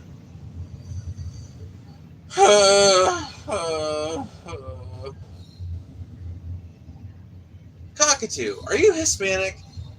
Now, I know that sounds racist as shit because you're talking about making a dish with a Spanish name, and now I'm asking if you're Hispanic.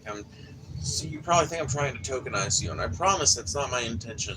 But I distinctly remember, like, looking at your profile picture or talking to you at some point. I'm like, are you not some variety of Hispanic?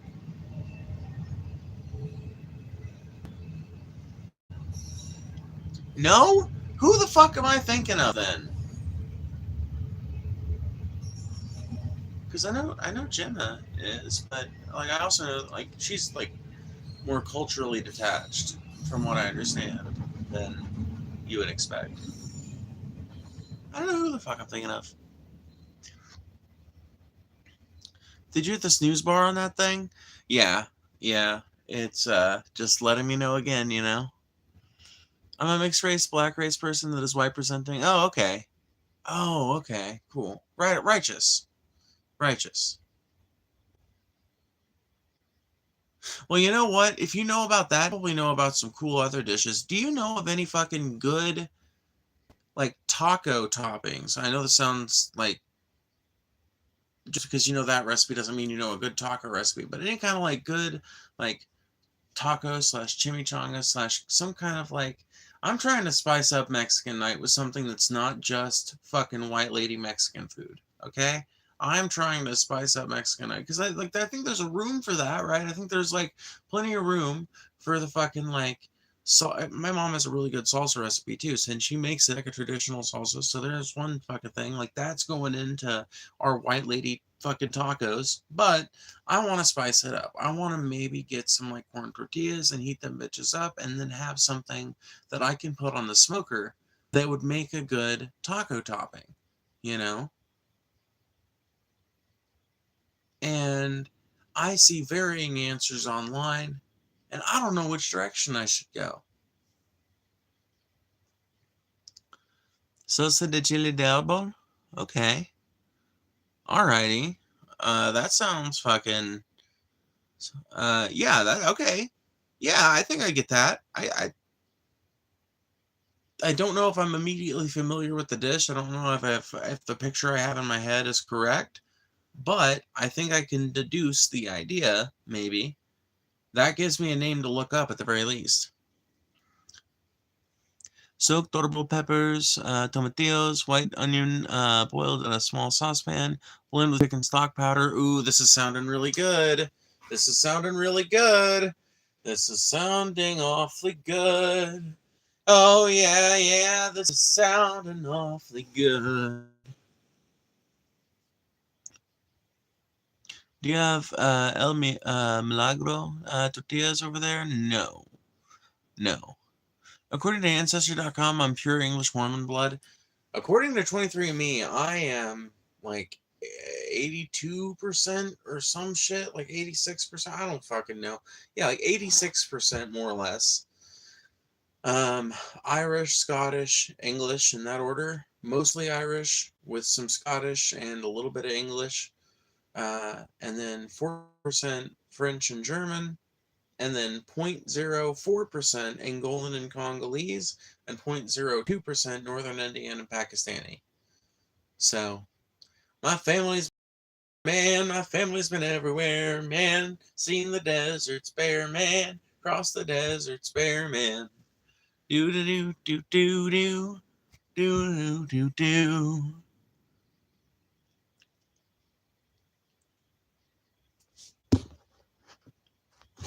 Oh, dude, that does sound good. That does sound good.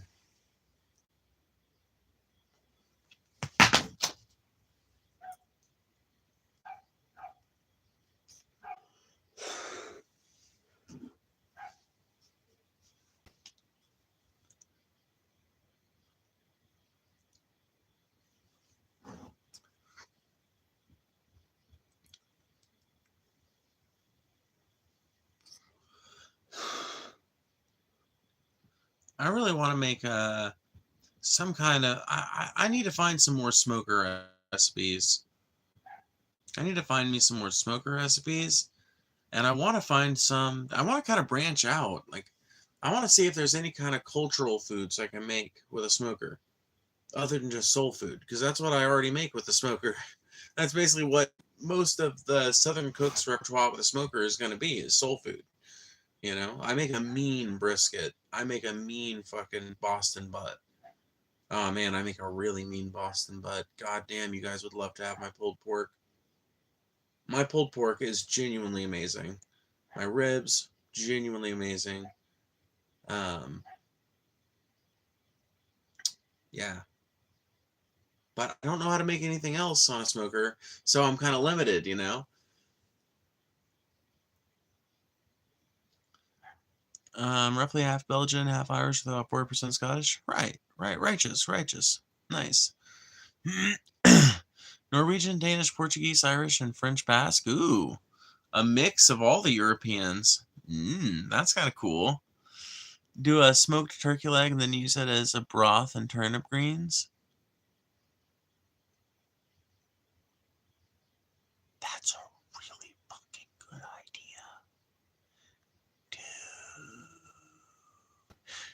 Dude, I wonder if, like, okay, if you do that, I wonder, does the meat just, like, kind of fall off into there when you get ready to eat the greens? And do you end up getting little bits of turkey in there? If so, that's pretty fucking dope. I bet you could do the same thing with a good ham, though, right? Season it up the right way.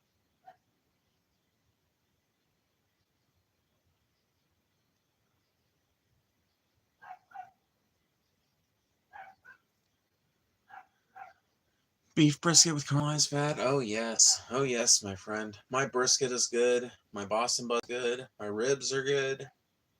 I've smoked whole chickens before and they turned out great.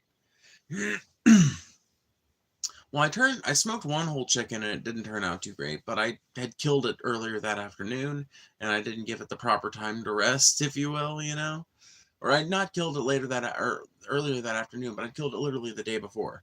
And if you're not going to use a chicken immediately and like do something with it um, you have to do very specific things to chicken to get to use it without letting it rest first for a few days. So optimally, once you kill a chicken and you let it bleed out and you process it, optimally you let it hang in like a cold storage area or something like that for a couple of days to let all the meat and everything loosen up, and then you can do whatever you need to with its body, and then the muscle fibers have relaxed and everything, and you can actually use the meat in whatever recipe. It turned out okay, but it wasn't nearly as tender as it would have been if I would have given it the proper time to rest. And then the other chicken I did on the smoker turned out amazing. Be sure to pre-boil the greens in a separate pot to get rid of bitterness. Use the whites of green onions. Dude, is that why my greens didn't turn out very good last time? Because I was going off a gut instinct and what I figured would work out. Dude, that's good to know. That's good to know. Is that a good tip for mixed greens as well?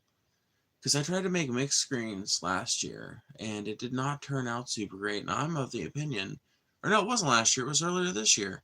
I'm of the opinion that the reason it didn't work out is because I didn't, it was bitter, right? Like it didn't have the right flavor profile that I would have expected.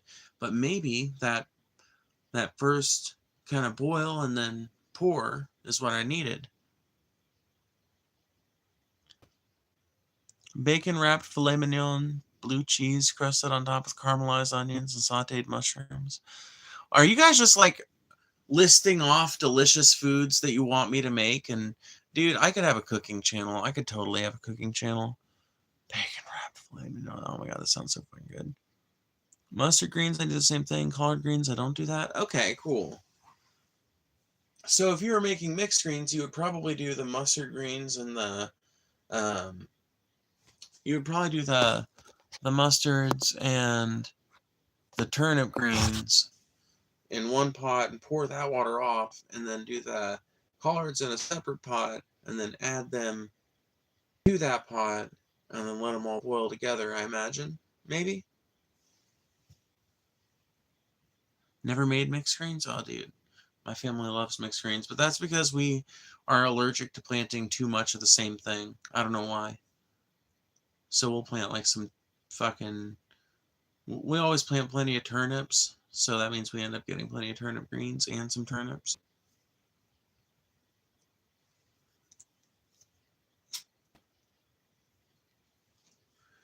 It's funny, for a fat bitch, I love my vegetables. I really do.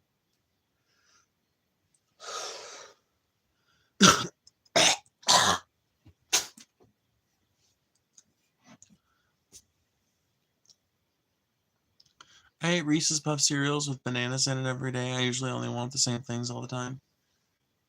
You might have autism if...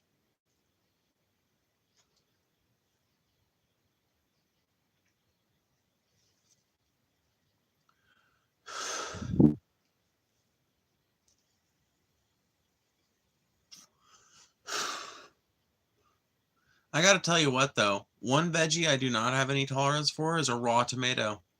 I'm just not a fan. I don't like them. I do not like them. Honestly, I think they might be okay if someone went through the trouble of removing the fucking guts out of them before they handed one to me or something. Maybe there should be gutted tomatoes available for fucking sandwiches or some shit. Because I am not a fan, dude. That gummy, gutty, gritty, weird, just ugh, gross, man. Ugh. The mucus at the center of a tomato is like the most disgusting part of a tomato. The rest of the tomato is pretty serviceable fucking, you know, delicious umami goodness. But that gooey center, that mucusy weird center, number one, if you put a fucking tomato on a hamburger, you better eat that shit quick and hold it in a very particular way, or that tomato is gonna fucking seep and soak into every fucking ingredient on the goddamn sandwich. It's going to fall apart in your hands, and the tomato's probably just going to slide on out after doing its damage and ruining the fucking sandwich. and the fucking integrity of it. It's just going to slide on out of your plate, taking half your condiments with you. Tomatoes are traitors, dude. Tomatoes, fuck them. Raw tomatoes, fuck them.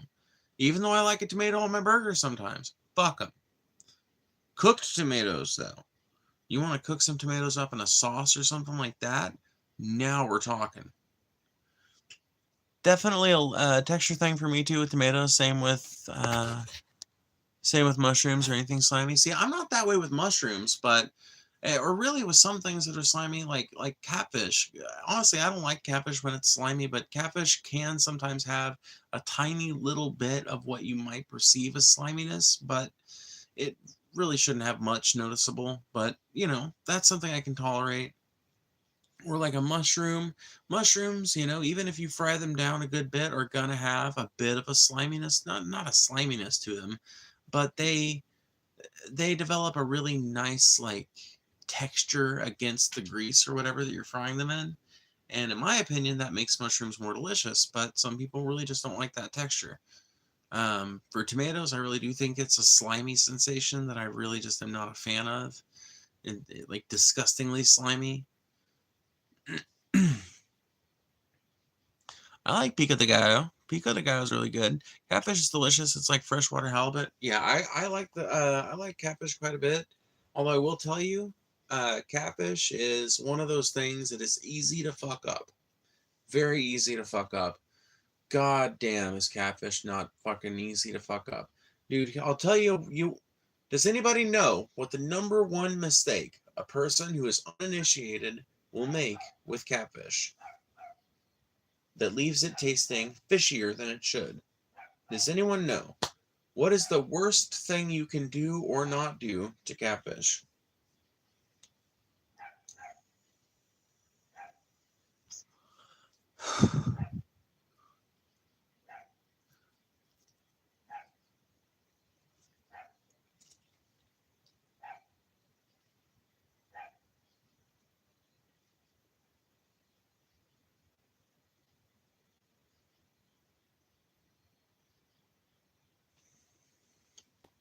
You guys are giving good answers for sure. Not bleeding them well. I think that there's one that out trumps them all.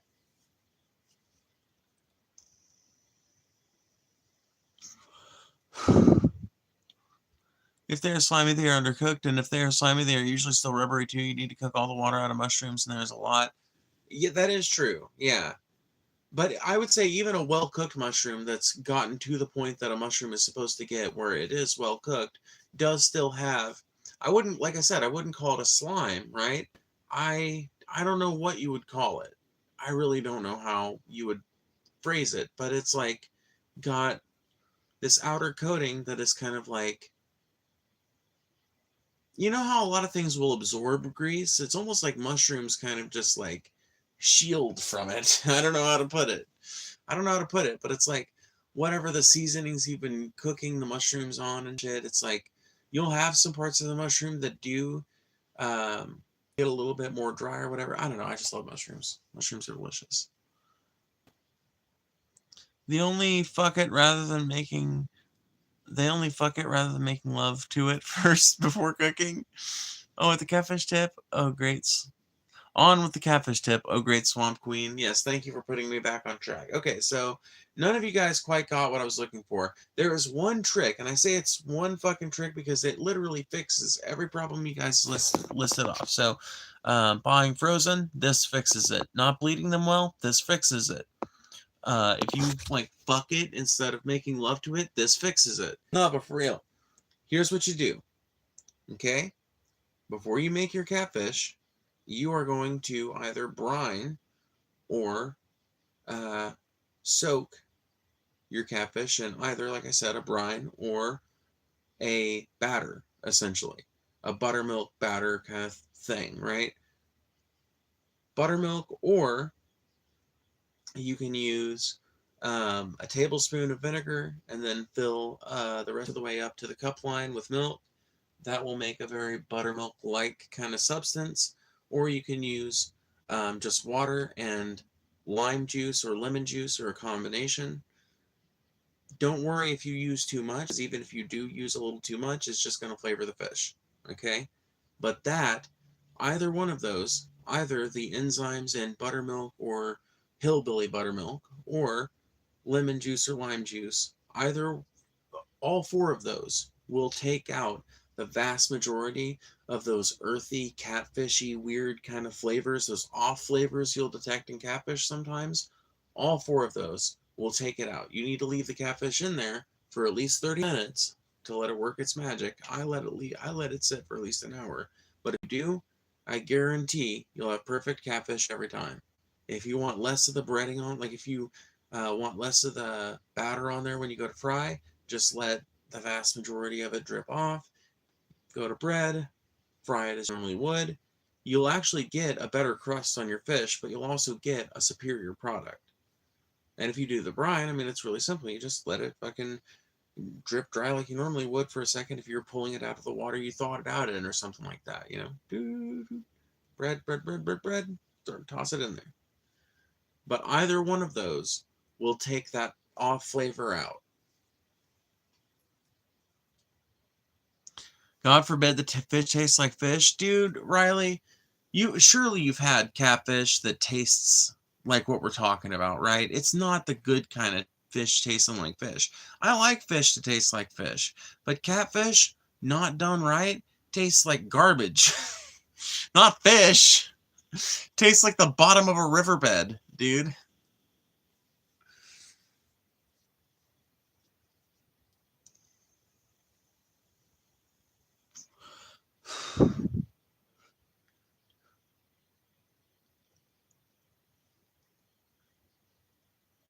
My parents are both mixed-race black people, but inherited their white ancestors' taste buds. Any saltiness is not tolerated. What? Oh my god, no. Oh, that's tragic. That's tragic. Oh my god. Tell me you inherited your black ancestors' taste buds, please.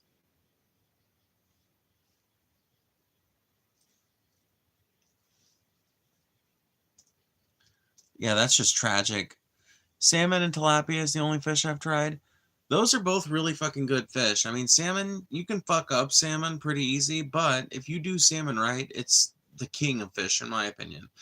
In my opinion, there is not a single more delicate, delicious, and wonderful fish than salmon when done perfectly. Even when fucked up, it's all right, but when done perfectly, dude, there is no better fish. I fucking challenge you to find me a better fish. Yeah, that's just fucking horrible. I inherited a white skin tone, but black taste buds. Good. Good.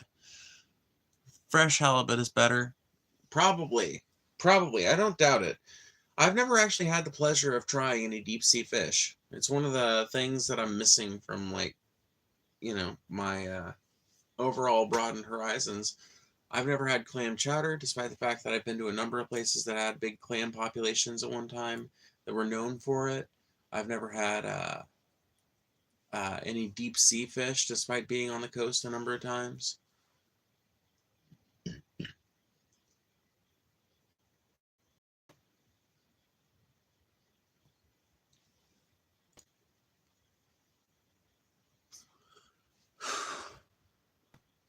Clams are disgusting. Don't eat them. You eat their poop. Did you know that? What? Post, you're bullshitting me right now. I know a bullshitter when I hear one. You really think I'm going to fall for the Kopi Luwak bullshit twice? I made blackened turkey burgers today. Fucking cockatoo. When can I come over to your house for dinner? God damn. Oh my god. Oh, blackened turkey burgers. Oh, that sounds delightful. I had hamburger helper for dinner. What I wouldn't have given. Oh my god. Cockatoo. Did you have fries with that? By any chance?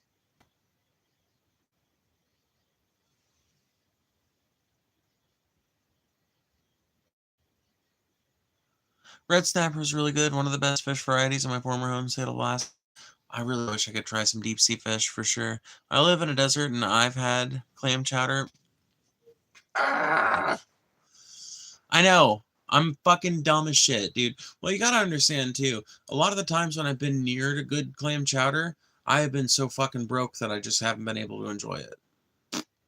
Nowadays, it's funny, right? Because nowadays, if I was back on the road or something, I would definitely have, if I announced that I was in, like, say I was in Pismo Beach or something, because I know Paul's recommended a fucking clam shop, a clam chowder shop there a number of times. Um, I would definitely have some people donate to my Cash App or whatever to make sure I could get there nowadays, right? Somebody would probably want to have my review, and they'd know that I'd be taking pictures and shit. So, but back then, like when I was actually in that area, I was super fucking fucked up because I had cellulitis in my foot real bad. So I couldn't even busk to really fucking get up any money to do much shit. Put pickle juice in the burger, no fries, sadly. Oh my god, pickle juice is such a fucking wonderful addition to so many different meats, dude. And that's another weird trick people don't know. But yeah, vinegar is like a magical condiment. Lime juice and shit, magical condiment.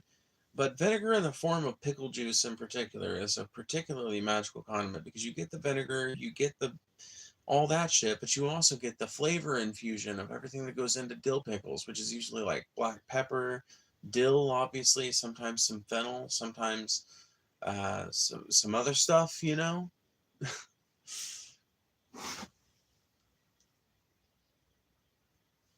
Seafood pho is amazing. I'm sure it is.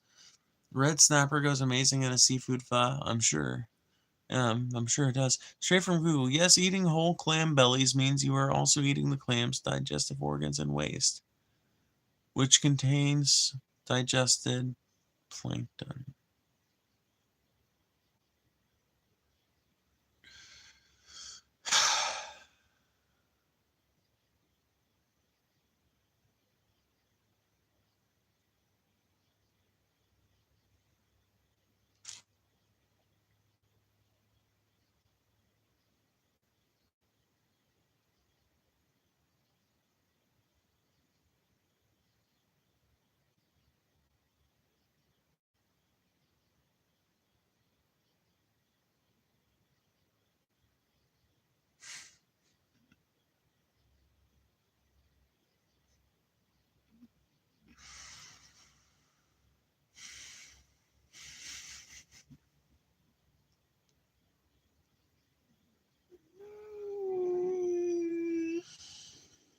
Nope. No, I don't believe it.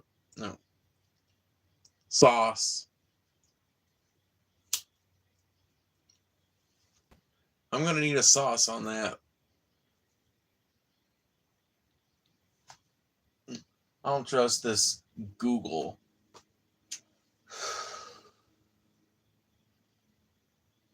I don't buy it.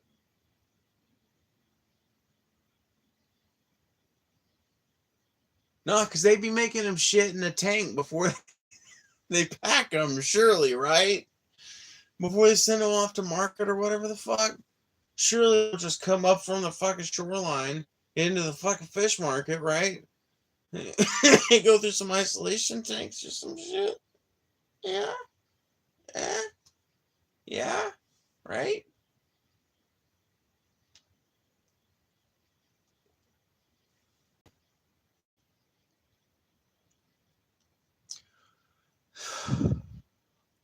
Okay, well, I've eaten octopus and squid before. Well, actually, I don't know if I've eaten octopus, but I know I've eaten squid. Because calamari is squid, I'm pretty sure. Or is calamari octopus? What? Can someone tell me what calamari is? What is calamari?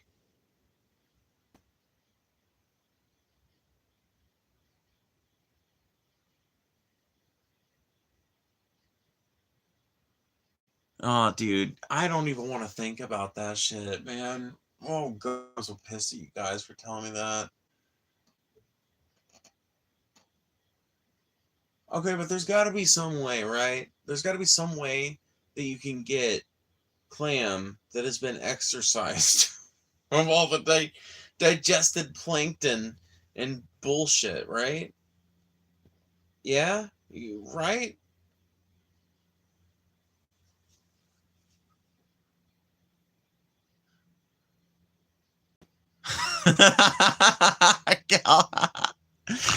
calamari is rubber that they deep fry in batter.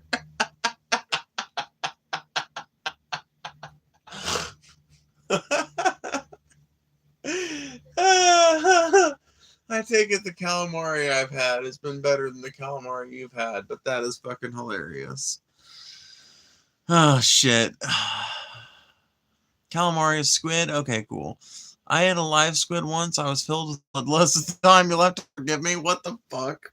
Dude, I know those live eating things are real. Like, I know there's a variety of, like, animals that you can eat alive like that. I have never wanted to do it. It seems... I don't like it. Nope.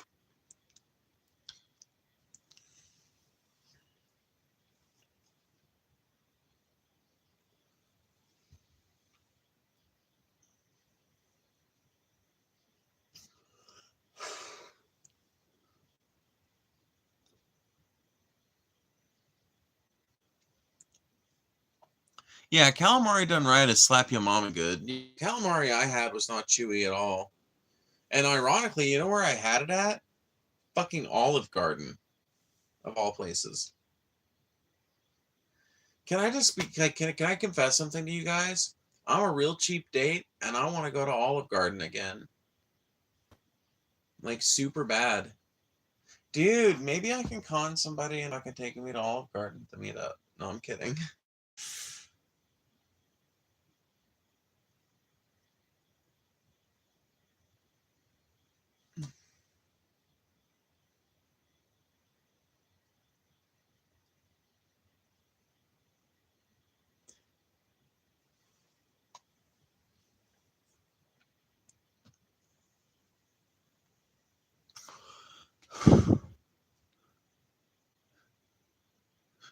You're all lying. You don't like calamari. That is a psyop. I do, though. I only had chewy calamari. This is like when people insist they like oysters. I do, though. I love fucking calamari. Done right. I've only ever had it done right. It's fucking great. It's literally so good. Take a little fucking... You take some of them, you fucking dip them into the fucking marinara sauce, you know, or the cocktail sauce. Honestly, calamari work with like a bunch of different sauces. You can dip them in marinara sauce. They're fucking good. Dip them in ranch. You're fucking good. Dip them in cocktail sauce. You're fucking good. Basically, dip them in any damn thing. You could probably dip them in fucking beeswax and they'd be all right. You do not like anchovies on pizza. This is one where I'll side with Post. Nobody likes anchovies on pizza. That is a psyop.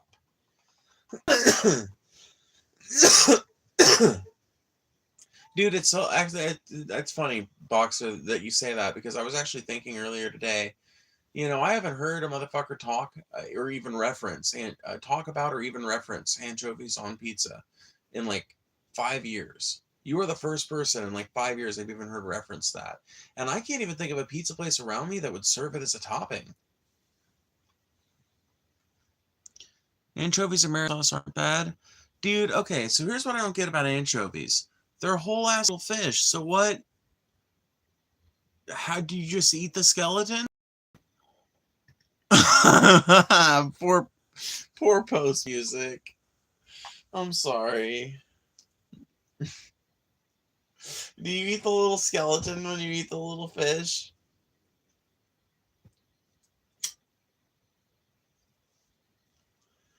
Do you have to crunch on its crunchy little bones?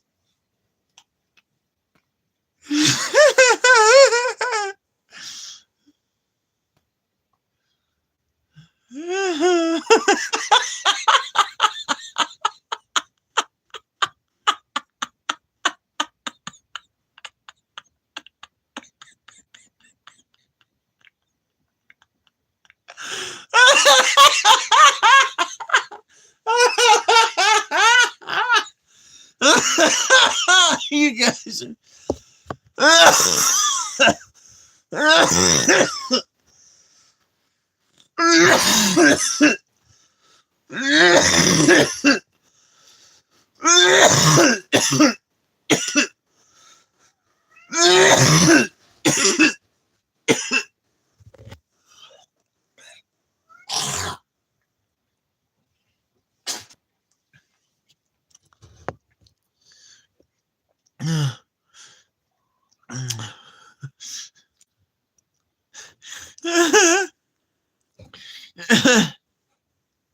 In case you're wondering what I can't stop laughing at, it's right. I guess I just haven't had well cooked clam poop too.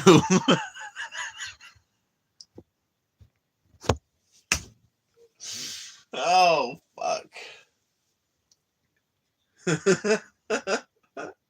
I guess not, post.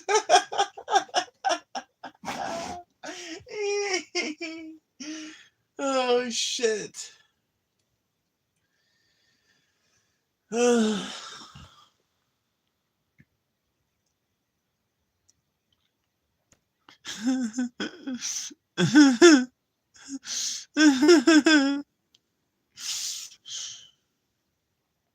It's like the flavor of fish sauce, but transmitted into the oil of the marinara. Wait until you find out that the skeleton gets cooked when it is fermented in your. Well, no, I'm fine with that. I'm totally fine with that, cockatoo. I'm fine with it if it gets filtered out at the end, but my question, and I'm fine with it if it's okay to eat. My question is literally, I know anchovies are fucking fish. Fish are fucking vertebrates. That means they have a skeleton.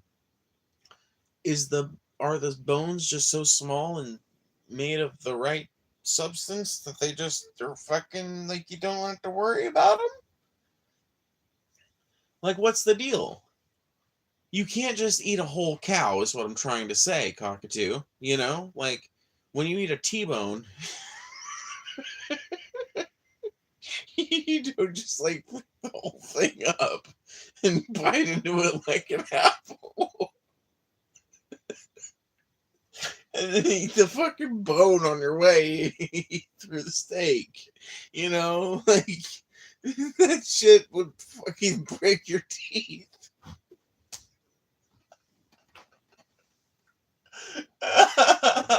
So there's gotta be something I'm not understanding. There's gotta be something I don't get. Are the bones just really soft?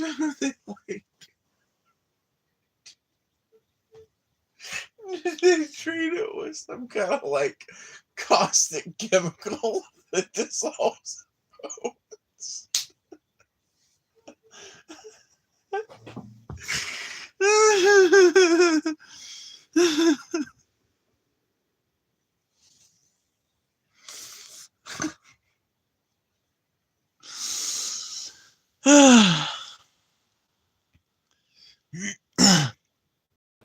I don't know if you know this, but fish bones are smaller since they don't need to actually support much in water. Also, anchovies are much smaller than cows.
I understand that, okay?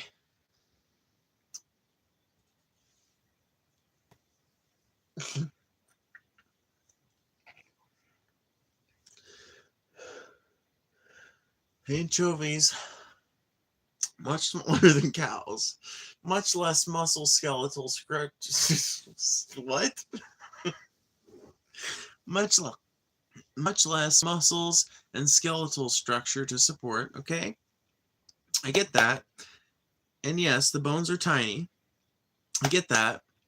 So that means that you can eat them. That's what I wasn't sure about. That, because, like, you know, I'm kind of a moron. I'm a little bit ditzy, if you can't tell. And so my assumption was like, tiny bone, that just means it's more of a little perforating needle that can get into your stomach. So what are they doing to the bones? Like they've got to be treating them with something. But I guess it makes sense that if a bone is small enough, then you can probably like yeah, it's probably going to be crunchy, but you can probably like crunch through it. Like what happens if you get like a bone in your teeth? Gross, dude. No, dude. This is why anchovies should be banned. Not banned, but you should have to. You can't like no more whole anchovies, bro. No.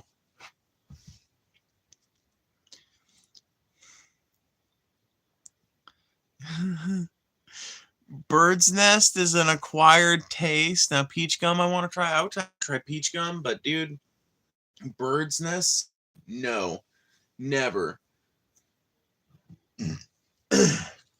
Absolutely not interested.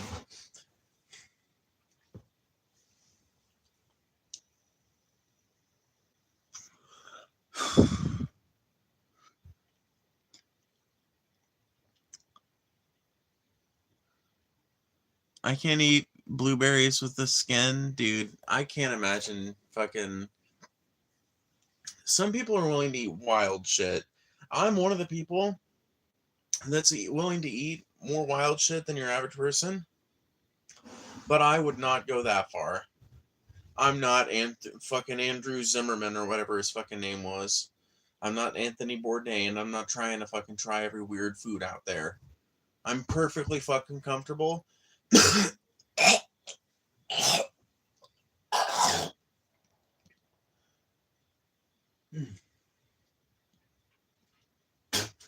I'm perfectly comfortable experiencing what America has to offer here on our fucking mainland. That's fine for me.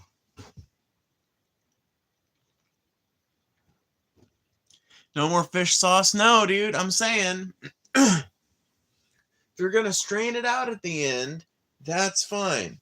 They ain't putting whole fish carcasses in fucking A1 sauce or in fish sauce or in garum. They fucking filter that shit out. They don't filter it out, but they fucking like sieve it out, you know?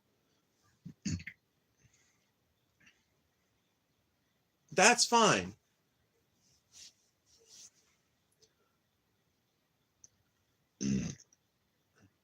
Fish sauce, good. Whole ass motherfucking anchovies on shit? No. No, man. What if somebody gets a bone in their teeth? What if a child gets a bone in their teeth? You have to think about the children, okay?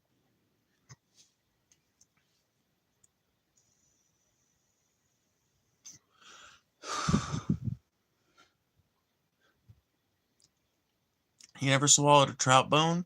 They're like a piece of 40-pound monofilament fishing line. They don't harm you. An anchovy is nothing. No, I've never swallowed a piece of trout bone.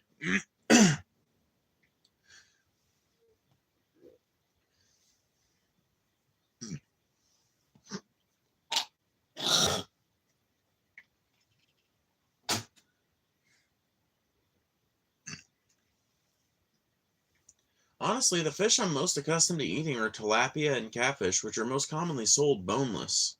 So,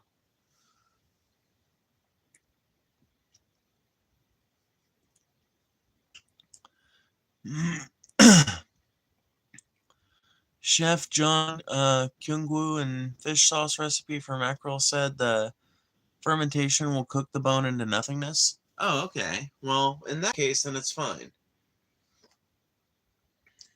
If I gotta crunch through a motherfucking bone, that's fucking reprehensible.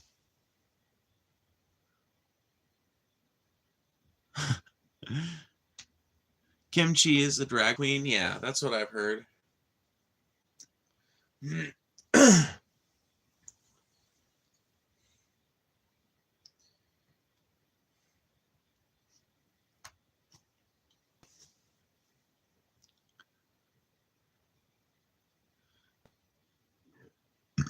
A North Korean drag queen, goddamn.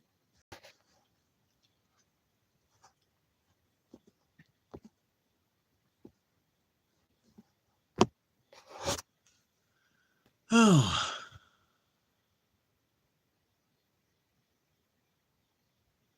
Kimchi is a drag queen who eats fermented bean soup and talks about that on camera. Nice, that's cool. Korean fermented shrimp paste is awesome and shrimp creole. Ooh, that sounds good. Oh my god, cockatoo and sunglasses. I don't know if you know about this, but TJ has a video on his TJ Does Life channel called Cooking with TJ, Red Beans and Rice. And it is a really fucking good recipe for red beans and rice that makes a really good, like, basis recipe. Because when I make red beans and rice, I make it as, like, like a whole family, one pot kind of meal, or it's technically a two-pot meal because you do the rice separately and then add it in, or at least I do. But the traditional kind of New Orleans way is to serve it over a bed of, you know, like lightly flavored or just regular cooked white rice. And then you can, and if you want to, or eat them separately or whatever. But I like to mix mine in all together. But I always use TJSP, and I've modified it a little bit for family taste and shit. But really good recipe if you ever want some like a cool fucking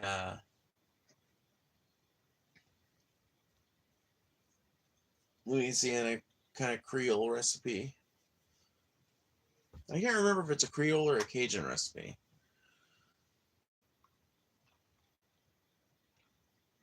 How about pasta? Pasta.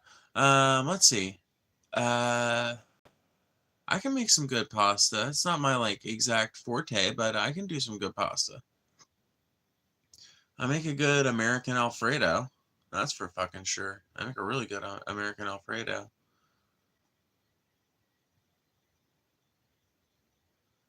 Which, by the way, American Alfredo is functionally not that much different from a fucking like mac and cheese.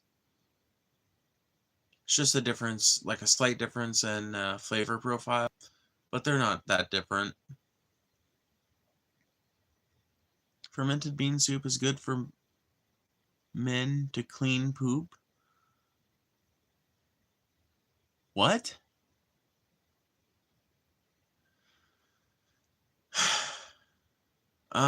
So to like it cleans out your digestive system? I'm I'm just as confused as Post is.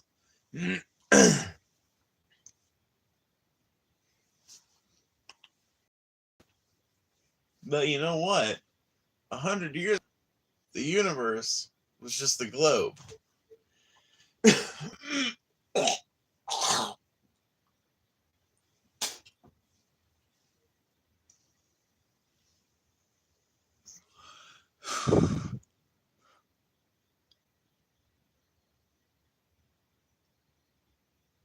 Fermented bean soup is good for men to clean poop.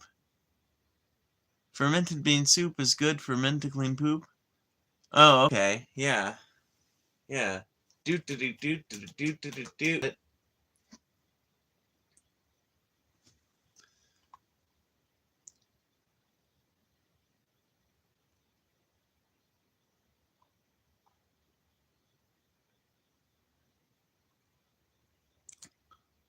Doenjang jjigae? How do I pronounce that? Fermented soybean barley paste stew? That sounds good. We finally got. We are not talking about. What do you mean, Riley? We're talking about fucking bean paste and lovely summer snacks and delicious foods. I don't see cum piss or shit or fucking tittle twipples or nothing. None of that, dude. None. Okay. You ain't talking no piss shit, cum twitty fucking. Just. I'm sorry. I am fucking melting down. I'm in a good mood. And I'm fucking high as shit. And I'm having a good time. I'm tired, though. I'm tired, boss. Dog tired.